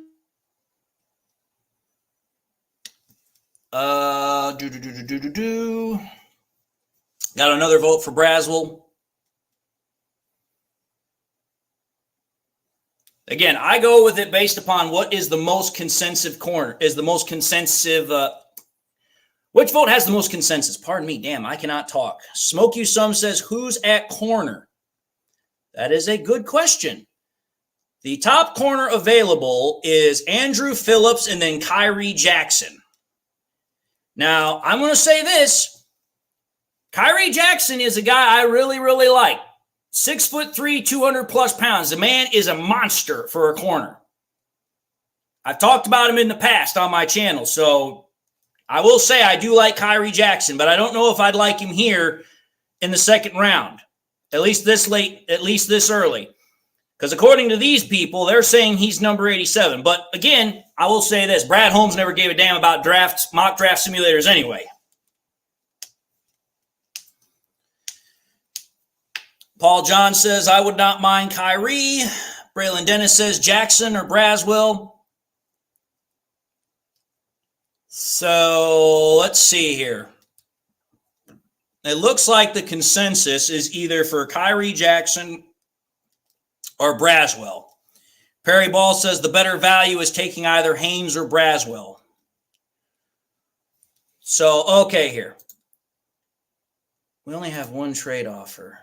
Nope, that's not even worth it. All right. So we either have, looks like everybody's wanting to take, well, not everybody. Everybody's too broad of a term. So it looks like most people are wanting to take the cornerback, Kyrie Jackson. So Kyrie Jackson be the pick. Pick 73. Oh, Edrin Cooper is still available at pick 73, folks. I'm just going to say that right now. I don't know how the hell he's still available at pick 73. That's the beauty of mock draft simulators, but he's still available. Just saying. I know there's no chance in hell that's going to happen on draft night, but just saying, he's still available.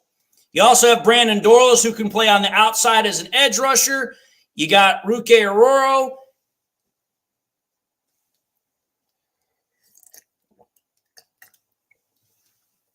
We got two already for Cooper.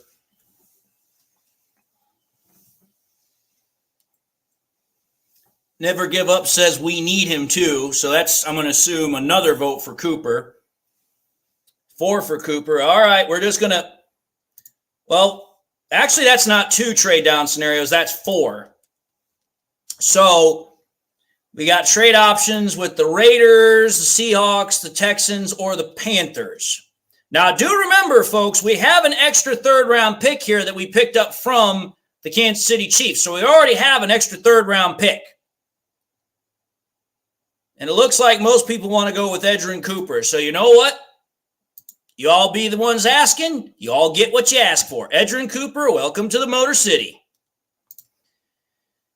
Pick number 95. Oh, would you looky there. We have Javian Solomon, who's an edge rusher. We have Eric All, tight end out of Iowa. Cooper Beebe, guard out of Kansas State. Mason McCormick, guard out of South Dakota State. Jeremiah Trotter Jr., Michael Pratt, Zedric Van Pran, and Tyrone Tracy. And no, we do not have any trade offers. So it is what it is for right now.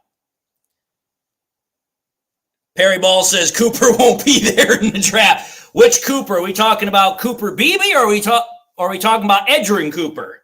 Because I know neither one of them are going to be this late in the draft. Ain't no chance.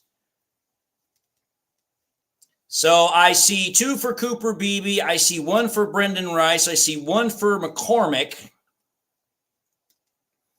I see 3 now for Cooper Beebe. 4 now for Cooper Beebe. Okay, I 5 for Beebe. Okay, I get the message here, folks. We're going to go with Cooper Beebe. Come on, I hate when it does that. All right, moving on to pick 164. Zach Zinner's sitting right there, folks. Just saying. Now, I know some people are going to ask me, what about running? What about wide receivers? So I'm just going to pull that up right away. Virtually nothing. Because again, I think, let's see here. Wow, there was a run on wide receivers because Coker got taken, Gould got taken, Jack Saint got taken, McCaffrey got taken by the Raiders. Yeah, like I think the 5th round is where they just start taking wide receivers like crazy. But you got Zach Zinter as a guard that's sitting there, so you could now have a Braylon Dennis says, I need analysis on McCormick. So what I'll do, Braylon, is when we start the next draft, before we start it, I will scroll down to him and I will say, hey, we'll take a look at him. But I think most people at this point want to get another guard with Zach Zinter, so I'm going to give him Zach Zinter. Good look. I'm going to tell you this right now, who I would pick. I know exactly right now who I would pick at this pick, but I'm not going to say nothing. I'm not going to say nothing because I don't want to influence it, but I know exactly who I would take at this pick at 173. I wouldn't even think twice about it.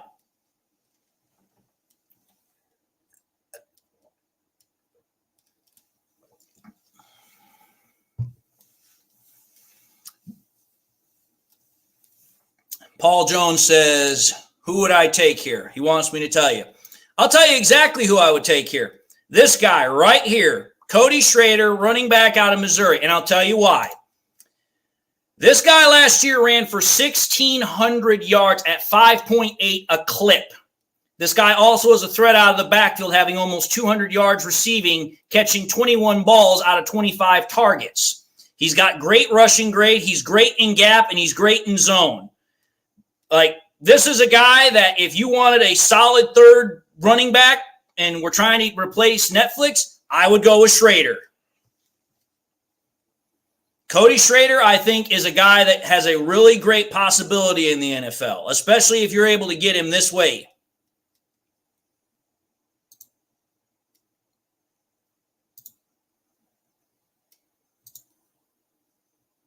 Everybody says grab Cody Schrader, so I'll grab him then. PFF's probably not going to like the pick, but I really don't care. Hey, I know somebody was talking about this guy, Dwight McGlothern, cornerback from Arkansas. He's currently on the board.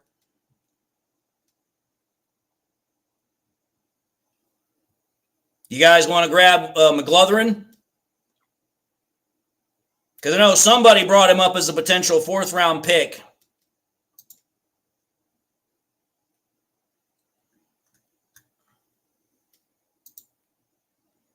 Perry Ball says PFF is overrated.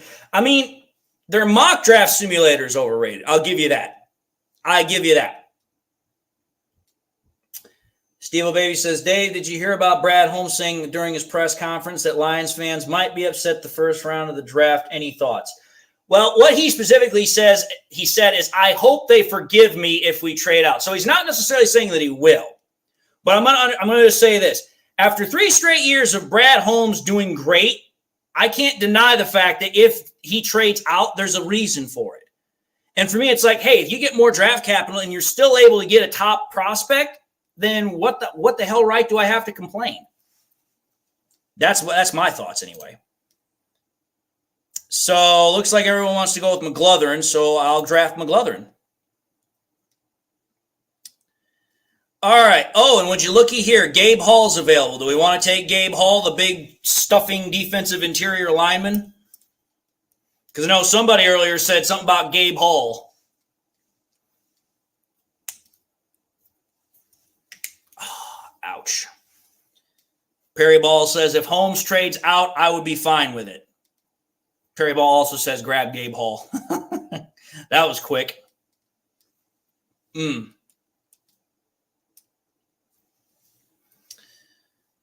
All right, I'm just going to keep moving us along here, grabbing Gabe Hall.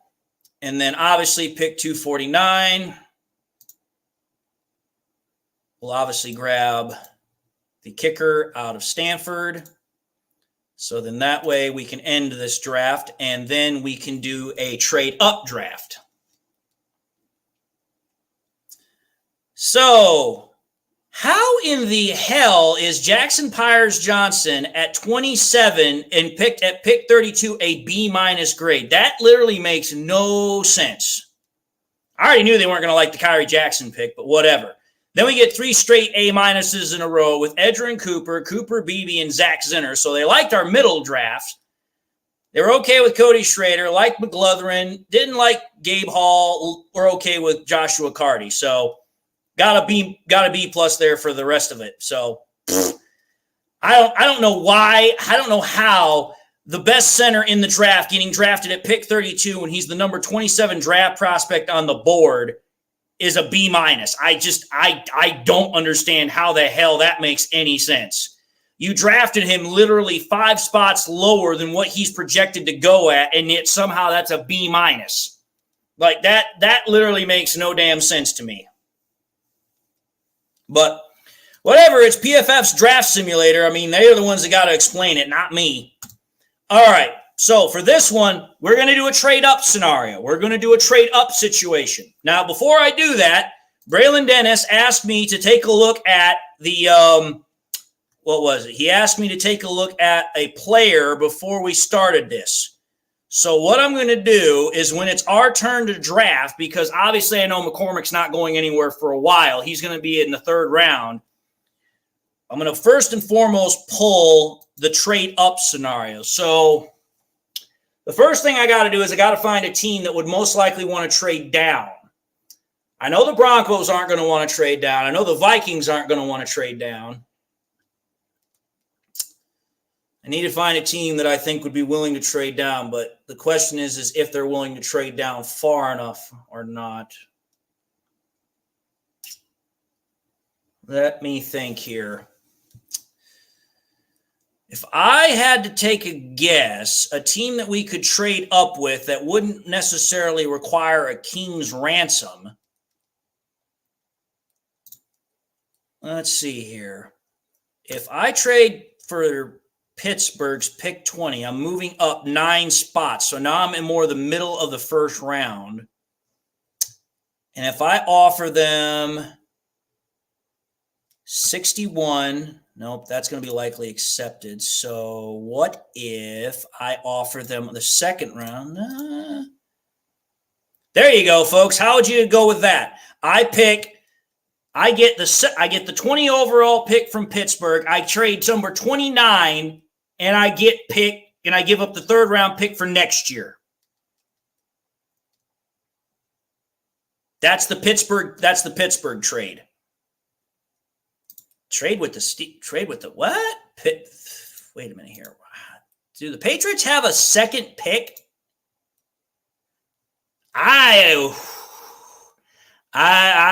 Braylon, there's no chance I'm trading up to number 3. There's no way I'm trading up to number 3. Not a chance. I'd have to give up almost everything we got. Now, someone suggested the Finns. The Finns, I think, the Finns are 1 pick behind us. So I actually would get 1 pick better. Well, yeah, it would depend on who's there, Paul. But again, you know what? Hold on here. There's got to be a way. There's got to be a way I can do this to where we could actually see about this. You know what? What I'm going to do is I'm going to slow this down just a little bit. So at pick number 10, I'm going to stop this. Okay. So here's who's currently on the board. So Dallas Turner's gone. Most of the people that we thought were going to be gone are gone. Surprisingly, no cornerbacks have been taken. So we're at pick 10 and nobody's been taken just yet that we'd really be interested in, say, maybe Dallas Turner. So does anybody want to start possibly trying to trade up, or do we want to keep going? Andrew Merklinger says, is my pick still there for the Lions? I'm pretty confident Darius Robinson is still there, Andrew. I know he's still there. I'm going to resume the draft and move about another 5 spots.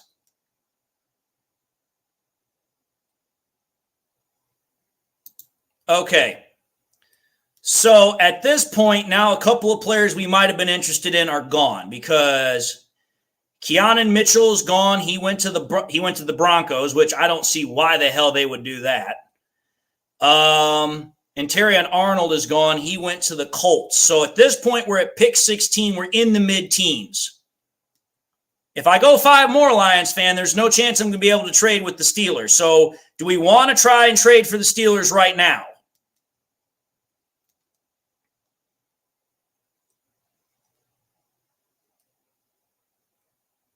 Not seeing much of a response.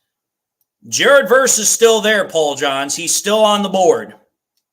So if you wanted Jared Verse, you could get him.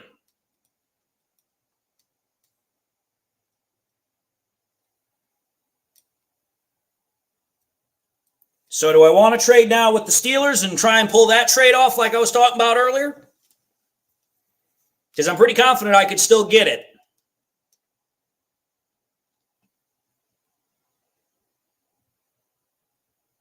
Trade up at 12. I can't trade up at 12 now, Braylon. It's already been given up. So here's what would happen. I'm going to just show you guys. If I trade with the Steelers are at pick 20. I would be giving up the 29 overall pick this year, our second-round draft pick this year, and it says that this trade will likely be accepted. So actually, I could probably trade even more or trade less. I trade the third-round pick actually next year. So I can trade the first-round pick and the third-round pick for next year, and I'll get their 20 overall pick. So I'm moving up 9 spots, and all I'm giving up is a third-round draft pick. That's in essence what's going to happen. So I move up 9 spots and only give up a third-round draft pick. That's it.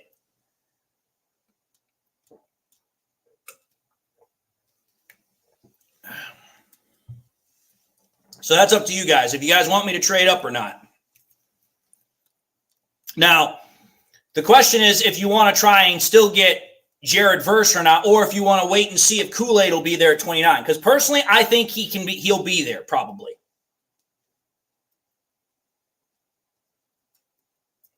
All right. I did say this was going to be the one that we were going to trade up for, so I'm going to put the trade in and we'll go for it. Oh, come on. Damn it.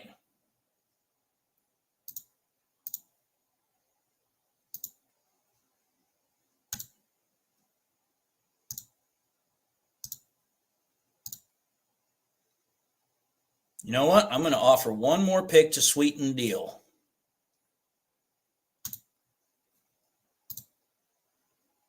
All right. We have the 20th overall pick. I just added a 6th-round draft pick to sweeten the deal. So currently, wouldn't you know it, we have Latu and we have Jared Verse sitting right there. So what do you guys want to do? We have 2 of the best edge rushers in the draft available. You have Jared Verse and you have Latu. Or Latu. I think that's how you pronounce his name. Your guys' choice. What do you guys want to do? Do you want Verse or do you want Latu? Because both are available. And we still have our 2nd-round draft pick this year and our 3rd-round draft pick this year. So I consider that a win, personally.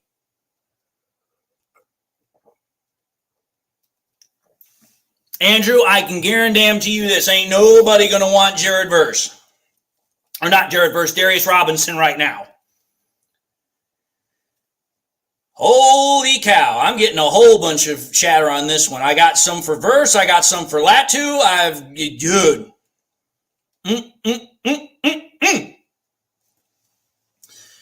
Well, technically, the guy that has... Okay, let's see here. Latu is considered the better prospect because he's ranked number 10 and Verse is ranked number 19. But if we look at ratings... Verse is pretty much in the mid to low 80s every single year, but he's not that good in run defense. Whereas Latu, kind of hard to disagree with that one. But the only thing that scares me about Latu is his neck injury. That's the thing that scares me, is whether or not he'll be able to play with that neck. Now, I agree with y'all. Latu's a culture pick. And we know this about Brad Holmes and Dan Campbell. They want guys that fit their culture. So it's a tough decision. It is a tough decision. I wonder, though. You know what, folks? Oh, boy. Oh, boy. I wonder here. I wonder. Nope, I can't trade because I already wasted all of our trade options. You dirty, rotten people. I hate PFF in that regard. Damn it. All right, whatever. All right, so it looks like people want to go with Verse because they don't want to deal with the injury and they still think he'll be a culture fit. So, all right, we'll do Jared Verse.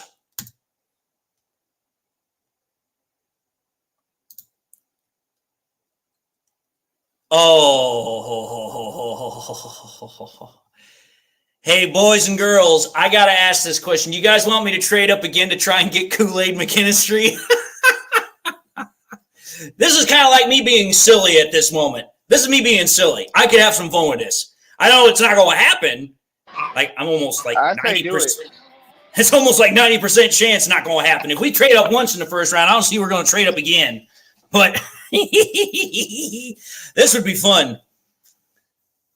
All right, they want me to try and trade up again. So here, this is going to be fun. This is going to be fun. I'm going to try and trade up with the Bucks because the Bucks are one of those teams that typically likes to go after Kool-Aid. So I wonder if, dude, there's no chance in hell they're going to take this. But if they did, I would be impressed. They took it. They took a trade for the second-round draft pick this year, second-round draft pick, and the extra fourth we got from Philly last year from the DeAndre Swift trade. Oh, my God. If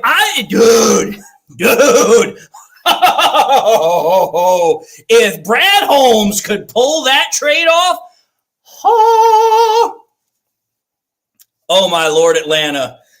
I want to see this. This is going to be fun. Oh, God bless America. I hate you Packers fans. You guys took Kool-Aid. You mother scratcher Packers. They took Kool-Aid. But on the upside though, Nate Wiggins is available. Just saying.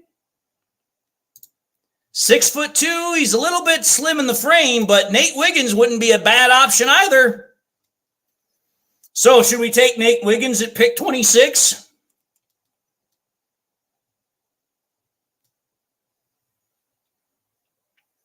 What do y'all think? Nate Wiggins at pick 26. Perry Ball says, I think the Packers go offensive tackle. In real life, I think they do too. I think they do too. I don't see any reason why the Packers would go with a cornerback. They already got Jair Alexander. Perry Ball says, who else is on the board? You have Jerzan Newton, you have Nate Wiggins, Jackson Powers Johnson, Troy Franklin, Peyton Wilson. So most of the guys that you usually normally see. But the fact that Nate Wiggins is still there is kind of interesting. Lions fan says, Johnny, dude, if you got Jared Verse and Johnny Newton in the same draft, quarterbacks would be crapping their pants. Michigan safety. What Michigan safety? Are you talking about Sanderstill? Sanderstill's not a safety. He's a cornerback. Sanderstill's right there. He's a cornerback, not a safety.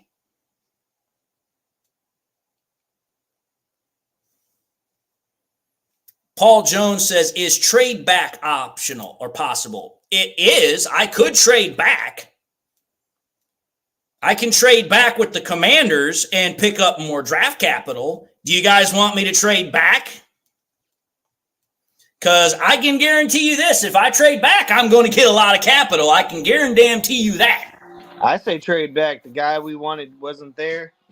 Trade back, get some back of our draft capital. Or take that cornerback out of Clemson.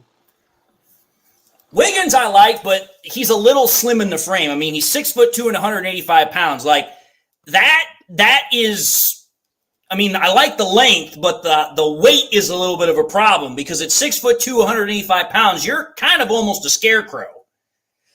Braylon Dennis says, stay, David, stay.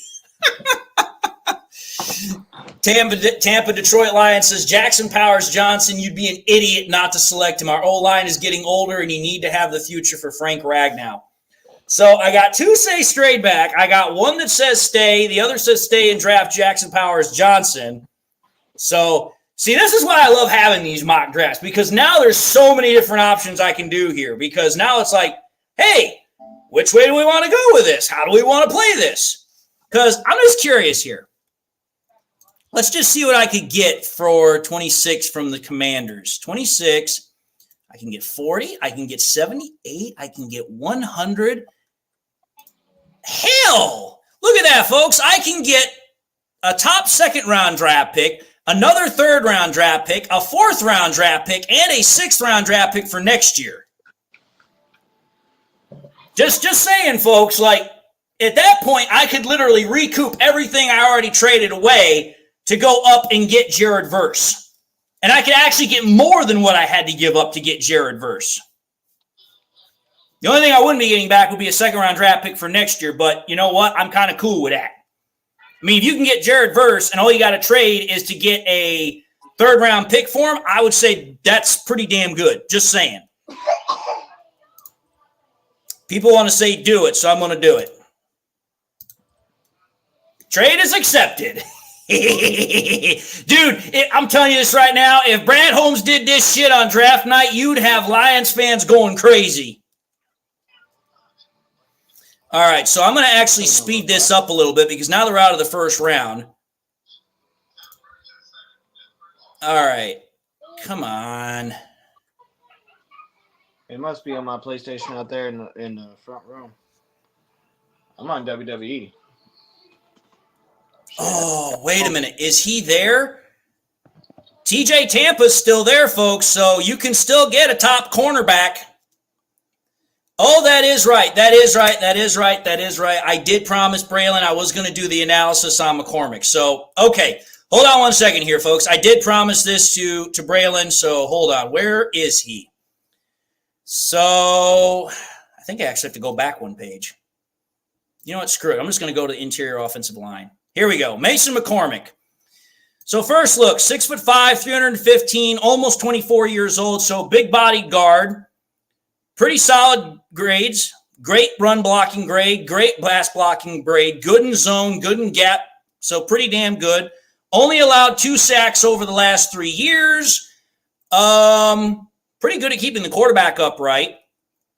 So there's a reason why he's considered a good draft prospect because great grades as far as run blocking and pass blocking. The only problem that most people have with him is that since he's coming from South Dakota State, he's not considered an I don't recall. Is South Dakota State FBS or FCS? I can't recall. But, I mean, if you're looking for a guard and Cooper Beebe's not there, Mason McCormick would be a pretty damn good option. That's my analysis. Everybody's saying take TJ, which I think if you did not get freaking Kool-Aid and you traded back, TJ would be the best pick right here for you. So we'll take TJ Tampa, solidify that cornerback room. Because imagine this. You get TJ Tampa, who's like 6'2", 6'3", 200 pounds. You pair him with Carlton Davis, you've now got a pretty stacked defensive secondary. This is going to drive me crazy. Because once you change the speed, you can't change it back. I don't know why it does that in this thing, but it doesn't allow you to do it. Okay, we're at pick 73, y'all. So, I'm gonna ask you guys this. Do you guys want me to pull another trade back? Because there's another trade that I can pull off here where we can get not 1, but 2 third-round draft picks. I can pull this off. I know I can. You guys just going to have to trust me on it. So would you like to get 2 third-round draft picks for 1? And possibly trading away a 6th-round draft pick in next year's draft? Just saying. Perry Ball asks, who's on the board? So currently on the board, we have Jaden Hicks, safety out of Washington State, Jalen Wright, running back out of Tennessee, Brandon Coleman, tackle out of TCU, Junior Colson, linebacker out of Michigan, Blake Fisher, tackle out of Notre Dame, Trey Benson, running back out of Florida State, and Devontae Walker and Javon Baker, wide receivers out of North Carolina and UCF. Paul John says, is Sweat available? Sweat is available. Sweat at this point has now become a 4th-round draft prospect, at least in PFF Simulator. Patty Grimes says, try it. Braylon Dennis says, do it. So, okay, I'm going to show you guys how this is going to work. So, again, I'm going to – I love playing this game. This is awesome. This is why I love doing this. I'm going to take 73 – for 89, 92, I'm going to trade 201 away.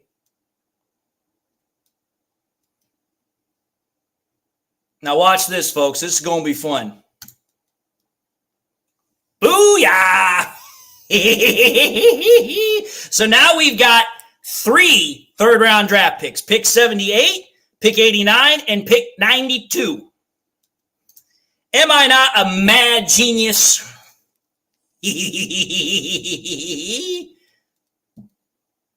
I love playing this. This is fun.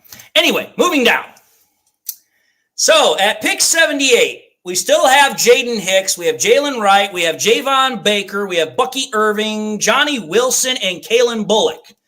So you got a couple of options here. You got 2 really good safety products. I know some people would like what is up with this guy? Great in coverage, but his missed tackle rate is really through the roof. He's missed 26 tackles over the last 2 years. That ain't good. How is this guy considered a day 2 prospect? Well-built safety who can play at all 3 levels on the field, tone-setting tackler, starting potential in 2 safety systems, especially as a strong safety or robber. If you say so, PFF, if you say so. Anyway, like I said, folks, this is what we got. We got Jaden Hicks, Jalen Wright, or Jaden Hicks and Jalen Wright. Then we have Javon Baker, Bucky Irving, Johnny Wilson, Kalen Bullock, Ray Davis, Xavier Thomas, Marshawn Lloyd, Jalen McMillan. Those are your guys' top options. Perry Ball says Wilson is a 6'6" wide receiver and a red zone guy. Johnny Wilson. Actually, he's 6'7". Very intriguing prospect due to his coordination and athleticism for his size. He doesn't show a lack of balance, poor footwork, or a lack of fluidity. Even his change of direction is good relative to his size. He has a massive catch radius, which he has used often to his advantage. But his hands, both with and without contact, need to be more reliable. So let's see what the stats say. 10.9% drop rate. I don't like that. I mean, I love the size, but I don't know if I like 10% drop rate. That actually, it's close to 11.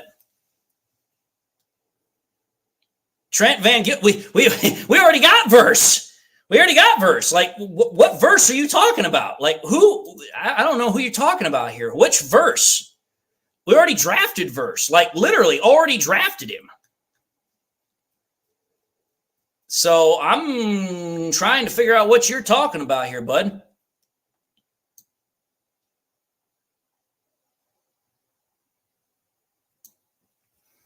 You know what?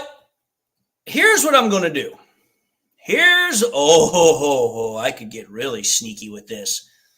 You know what? Here's what I'm going to do. At pick 78, I think the best thing I want, I already got verse. I already got him. I got verse. I traded up to get Jared Verse earlier. Here's what I'm going to do. I'm going to draft Kalen Bullock here to get safety help.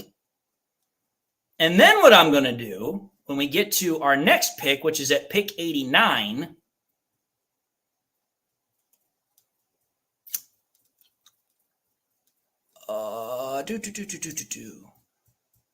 Now that would be an interesting get. Renardo Green. I know Renardo Green's decent. But you know what?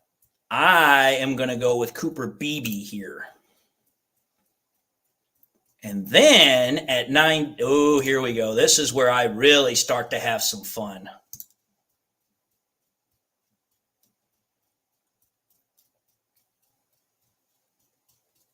Oh, wow. We actually had 4? This is going to be where I really start making some bank.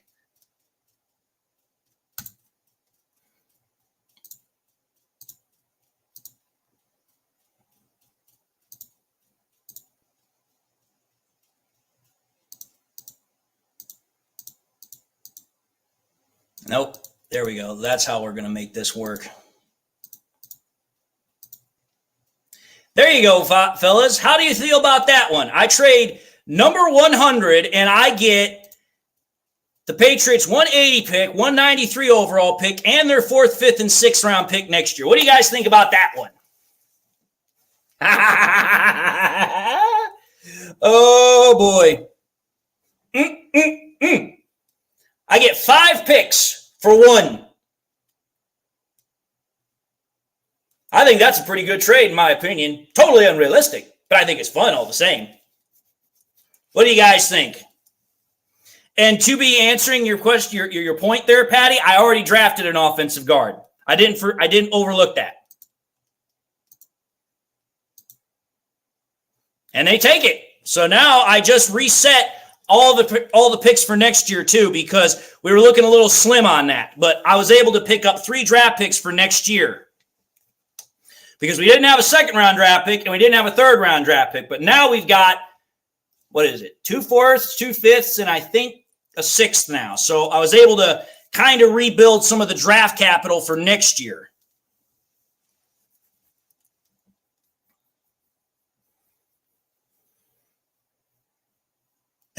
Smoke You Some says, what are the Lions going to do with all these picks? I don't know. Take over the NFL, maybe? That's what I'd do. That's what I'd do. I would take over the NFL. See, this is why I love doing the mock draft simulator, because for me, I'm able to do so many wacky, crazy things with it. Because I'm sorry, half of the crap that I'm doing, there's no chance in hell it would ever happen in the real world. Like, this is stuff that you just are not going to get away with in NFL reality. All right. We're now at pick 164. So, I already drafted 1 wide receiver in Brendan Rice, but I could get Jalen Coker.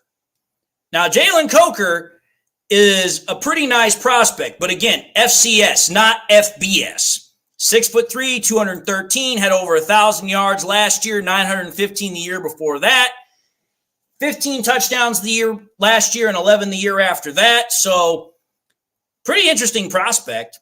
Pretty low drop rate, too. But I also know some people would probably like to go elsewhere, because let's see here. We have, let's see here.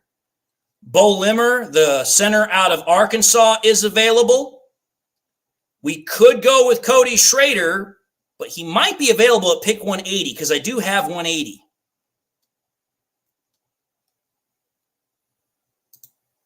So what do you guys want to do? Do you want to get another big-bodied wide receiver? Do you want to go with a center, or do you want to do something else? Looks like people want to go with another big-bodied wide receiver, so we'll go with Coker. Now, I'm hoping that Cody Schrader will still be available at pick number 180. I really would love to get Cody Schrader at 180. Damn you, Cowboys. Fuck you. Of course they would take him. Damn it. You know what? I wonder here. I wonder. Trades. What do we have for trades? Oh, this is going to be fun. Oh, dude, this is perfect. This is perfect.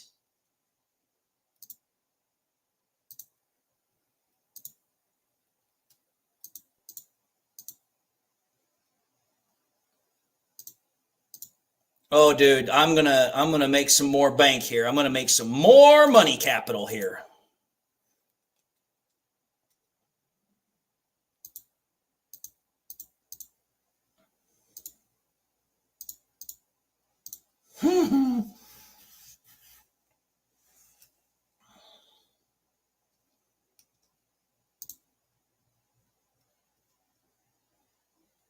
Okay, how do I make this work?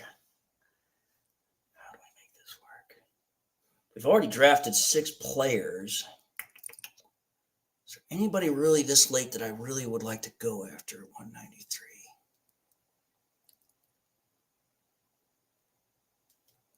Actually, I would like to.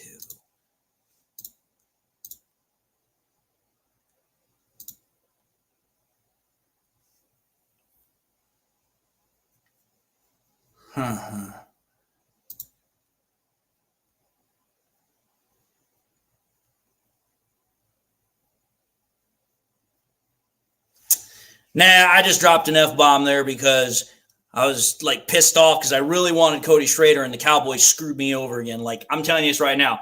There is only one team I dislike more than the Cowboys is the Packers. That's it. Bears are a close second. Nice. All right. So I just made a trade to pick up an extra 4th-round pick next year. I'm having fun with this. This is like what I love to do. I love to play this kind of a game. All right. So at pick 93, what shall we do here? Oh, I know what we're going to do. We'll go with Dwight McGlothern at 193. And then, come on.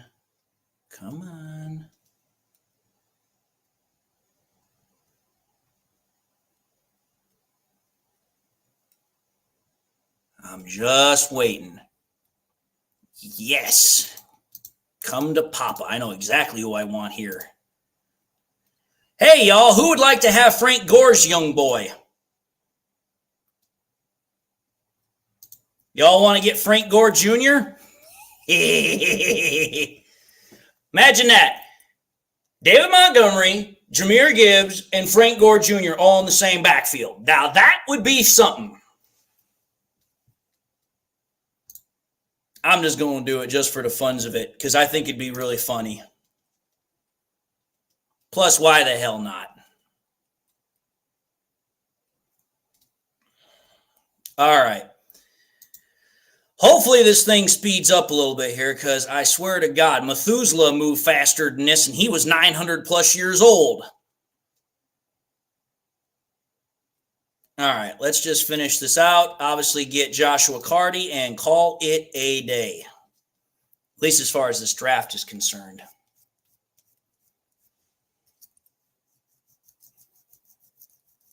All right, analyzing the draft. I wonder how many trades I pulled off here.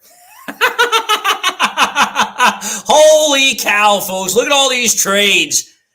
Look at this. Like, dude, this is what you call a mad scientist. Look at that. I literally was just playing the trade game all freaking, like, whatever. I trade up, I get Jared Verse. I then trade down. I then trade up again to get the Bucks pick. Then I trade down with the Commanders to get a whole bunch of these picks. TJ Tampa, great corner. Get a good safety. Get a great guard. Yeah, screw you, PFF. Brendan Rice is going to be a good player. Jalen Coker, good. Dwight McGlothern. Yeah, I don't care what anyone says. I think that's a damn fine draft right there. Totally unrealistic. Completely unrealistic. But I think a pretty damn fine draft. All right, folks. I think at this point, we have now drafted, I think we've done like 6 or 7 drafts. Buckeye Michigan says, back before the draft was put behind the paywall, I did a lot of trading. Yeah, I'll admit. So here's what I'm going to do.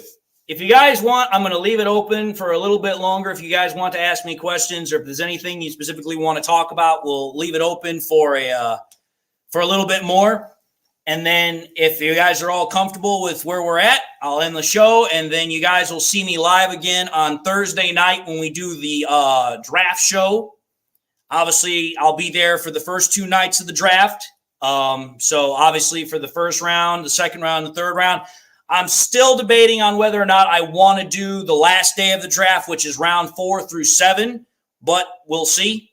But I know for a fact for the first 2 nights, I'm definitely going to be doing it. I really didn't do a whole lot of drafting in that last draft. I did a lot more trading, which, again, totally unrealistic. Like, that's some draft day trading right there. Oh, yeah, I want all my number 1s back.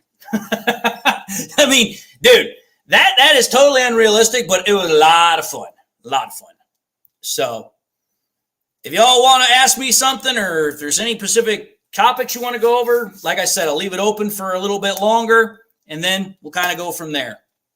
Because I know it is getting late. I know it is the weekend, and maybe you guys want to do something else, but so far it's been a pretty fun time.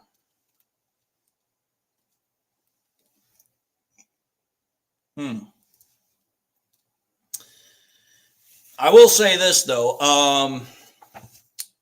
Tomorrow, I'm going to be releasing a video that is definitely not Lions related, but you guys probably should tune in because I think it'll definitely have some bearings on what's been going on lately. I'll just leave it at that. Hey, David, that show you did with them other 3 people, what was that like? I know. Oh, you talking about with Derek? Yeah. I mean, it was a nice show. I mean, it was good to work with Derek. I've worked with him in the past, but not specifically on camera with him. Like, I've worked with him on his show because I actually did a show with him on his his thing, Lions Syndicate, a while back. I used to do a show with him, but I had to drop that because I was like overwhelmed with the amount of work I was doing. But working with him on camera and talking with him on the same screen, that was pretty nice. I always like working with Derek. I think he's one of the best Lions podcasters that they are, and he's just an absolutely amazing overall human being. But I thought it was nice. I thought the people that I worked with were very nice, very professional, very cordial.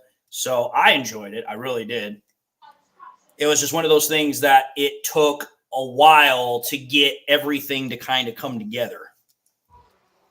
So just one of those things where it took quite a while to get everything to, move everything in the right direction. It seemed like you guys had to kind of like plan that one out. Oh, we did. Like, we started having conversations for that back in like January. So it took a while. I had to do a double take though, because the guy that they call the IT guy, I had a double take. I thought it was the Lions podcaster I think he calls himself Mike or something like that. You're talking about Micro Mike. You're talking about the guy that does Lion Chat Sport. I had a double take. Like, hold on, wait a second. No, that was that. I'm just going to say that there was no way that was going to happen. But whatever. They looked almost exactly similar. Like they looked similar. Yeah. Patty Grimes says, "What new Lions jersey do you like the most? Just pick one." Well, that's easy. Black. No, it's not the black. I mean, I love the black, but for me, it's the blue. I love that color shade of blue. It looks like the 90s uniform. Don't get me wrong. I love the black, but if I had to pick which one I love the most, it's the blue one. You got them on pre-order already? Because Fanatics has got them for like $44. No, I haven't ordered them. I will probably in the future, but not right now.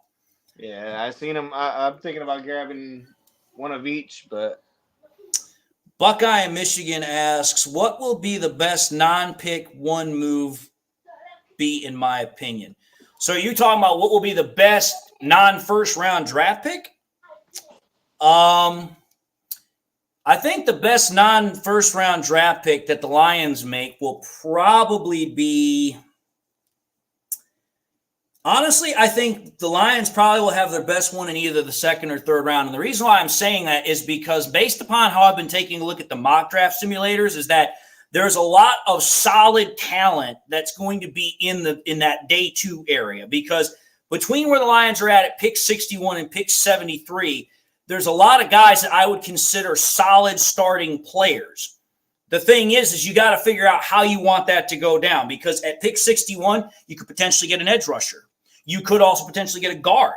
At pick 73, you could also get a wide receiver. So realistically, it's going to kind of depend on how the board falls. And as we saw in this episode, the segment here, it's really going to depend on how the Lions decide to play the boards. Do they want to get aggressive and trade up? Do they want to trade back, pick up capital? There's a lot of things that are going to really influence how this whole draft process is going to go down. And that's probably the biggest thing about this draft that is so hard to figure out, is that because the Lions are in a position where they're not really anchoring themselves to try and figure out what's the best player they can get for a specific need, as Brad has said, we're going to draft the best player that's available. Now, obviously, they're going to try and draft the best player available based upon what needs that they have, such as, interior offensive linemen, wide receiver, safety, cornerback, things like that. But it's like, because of the fact that their roster is so well built right now, if they feel like, hey, we can still get a good guy later that matches what we're looking for, we don't feel the need that we have to draft at a specific spot. We can trade back and build up more capital. Or if we really, really like a guy, we're not feeling like if we trade up, we're going to be losing out on too much because we've already got a lot of what we need. And that's really the best thing about Brad Holmes' draft strategy right now, is that he has so much flexibility to do one or the other that it really doesn't put him in an awkward binding position. It's like, hey, I can go one way or the other here. Whereas in times past, it was like, hey, because the needs of the roster were in a different position to where we are right now, if you trade up, you might be missing out on something next year. Whereas now it's like, hey, the roster is the way it is. The fact that the Lions have the cap space that they do, they've now put themselves in a position to where they're not really scared about making a move one way or another. It's pretty much, hey, are we convicted? Are we comfortable in where we're sitting at to make this decision? Which is a great spot to be in, because now you can, as everyone knows, if you played sports, the best way to play is play loose, play confident. You're not tight. You're not like, oh, this worried about it. That's the way you want to be drafting. You don't want to feel like, man, if I make this decision and it screws up, I'm in trouble. That's not going to happen for Brad. He doesn't have to worry about that because he's done such a good job the last 3 years. If he happens to miss, which I sincerely doubt is going to happen, but if he happens to miss, it's not going to be detrimental. That's just my opinion. But anyway, I think we've done a pretty good job for 2 hours. I don't really see much of any contact or any people making any sort of questions or anything in the show. I think most people are just kind of waiting for me to end this. So I'm going to end the episode. I'm going to end the stream. But what do you got, Jay? I heard you say something. Yeah, no. How's it feel being back up in North? Is it like weather affected you at all? Because I know like down south, it's like usually hotter and stuff like that coming from Texas to here. Here's what I'm going to say. Having been up north for most of my life prior to this, it's not been that big of a shock for me as far as the transition back and forth, because I already knew when I was coming up to New York what I was going to be getting into as far as the weather was concerned. But I had I'll say this. When I was coming up to Fort Drum, I had this thought process that it was going to be absolutely terrible for weather. And when I got here, everyone was like, oh, you're going to get all this snow and cold and this and that. And I'll be honest, this has been one of the mildest winters I've ever been through in my life as far as a northern situation, because it's like we've literally had one major snowstorm, and it was like maybe at most like almost a foot of snow, which is like, yeah, that's significant. But I was being told when I was in processing here at Fort Drum, oh, we had a snowstorm last year at Thanksgiving. It was like 3-4 feet of snow. And I'm like, I'm looking around and I'm like, dude, this ain't nothing. This is nothing. I've had worse snowstorms in Michigan. I had a snowstorm one time in Michigan where we got a foot of snow and ice knocked out the power for over a week in mid-Michigan. And I'm like, dude, this ain't nothing. Now, I will say this. I do know that how the winters work up here in the north is that usually you have one winter where it's really mild in comparison, and then you have a winter the very next year that's absolutely crazy. So I'm like, okay, this year, mild. Next year is going to probably be really bad. So Elizabeth Oberlin asks me, what do you think of the rumor of the Lions-Rams on Monday Night Football? I would love it. I would love it, because I'm telling you this right now. I already know this, that as long as Stafford and Goff are on the same opposite teams, that is going to be a game that is going to be hyped up kind of like the old Peyton Manning, Tom Brady ones, because it's going to be like, hey, you got two quarterbacks, there's that connection. They're going to constantly be billed against each other. And it's like, hey, since they're both in the NFC, it's considered a conference opponent. So it's like, why wouldn't the NFL take exploitation of that? It's a great selling pitch. So I think that definitely has a chance to happen, because the Lions have already proven last year that they're a great primetime billing slot. So that's my personal opinion. Braylon Dennis says, are you streaming the games? My hope is to stream them. That's my hope. Whether or not I'll be able to do that or not, we'll see, because I have some things where, I'll be honest, I don't know if I'm going to be able to do it long term. because there's some things I got coming up. I don't know if I'll be able to make it. I'm just going to say this. I'm going to keep my commitments to that open, but I want to do it. Whether or not I'll be able to do it is a different matter. Braylon then asks me, who do you want us to face on Thanksgiving? Ooh, now that's a good one. Honestly, I would prefer us to face the Packers on Thanksgiving. I think the Packers need to get brought down a peg or two, or the Bears. Honestly, I want to face one of our NFC North rivals. I don't really care about the Vikings. I want to be either the Bears or the Packers, because as far as I'm concerned, the reason why I want it to be one of those two teams is because, one, it means that we're going to be playing them late in the year inside the dome rather than playing them at their place where it's cold outside. We already played Buffalo. That was 2 years ago, if I recall correctly. So I really don't care if we play the Bills. The Bills are not the same team.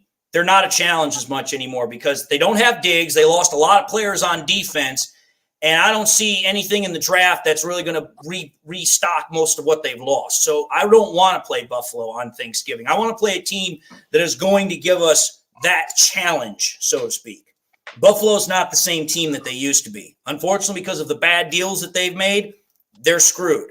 That's going to take them at least 2 to 3 years to get their cap situation back in order, and by that time, they're going to get left behind in the AFC. I wouldn't mind facing Dallas on Thanksgiving just to whoop their ass. Dallas would be another good one. The Niners would be a good one, but we'll see what happens. But I do like the Packers. I'm mad because I feel like we should have whipped their ass last year. We should have. I mean, we did it once. That was the Thursday night game early on in the season. But anyway, folks, I think we've done a pretty good job tonight. We've been streaming now for almost 2.5 hours. And like I said, I got another episode that I have to make for tomorrow. Ken McCain says, don't we have Baltimore on our schedule again? I think we do. I don't remember. And Paul says that we have to go to San Fran. So San Francisco we can't have because we always play Thanksgiving at Detroit. So that's not going to happen. But, yeah, I mean, Packers, Bears would be a nice one. And I think we have to play Dallas in Dallas again this year. So that's not going to happen. I could be wrong. So we'll see what happens. But anyway, I'm going to end the stream so that way you guys can kind of relax a little bit, take some time off, kind of enjoy the rest of your weekend. Like I said, I got to record an episode for tomorrow. Like I said, I would probably tune into that. It's not going to be something that's talking about the Lions specifically, but it might give you guys an understanding as to why things for me have been the way they are the last couple of weeks and months. But anyway, folks, I'm going to let you all go. Thank you all for being an attentive audience. Thank you all for, spending some time with me. Hope you all enjoyed the live stream. And the next time I see you will be on Thursday as far as this format is concerned. But until then, I'll talk to you all later. God bless. Have a good night. And obviously, one pride, go Lions.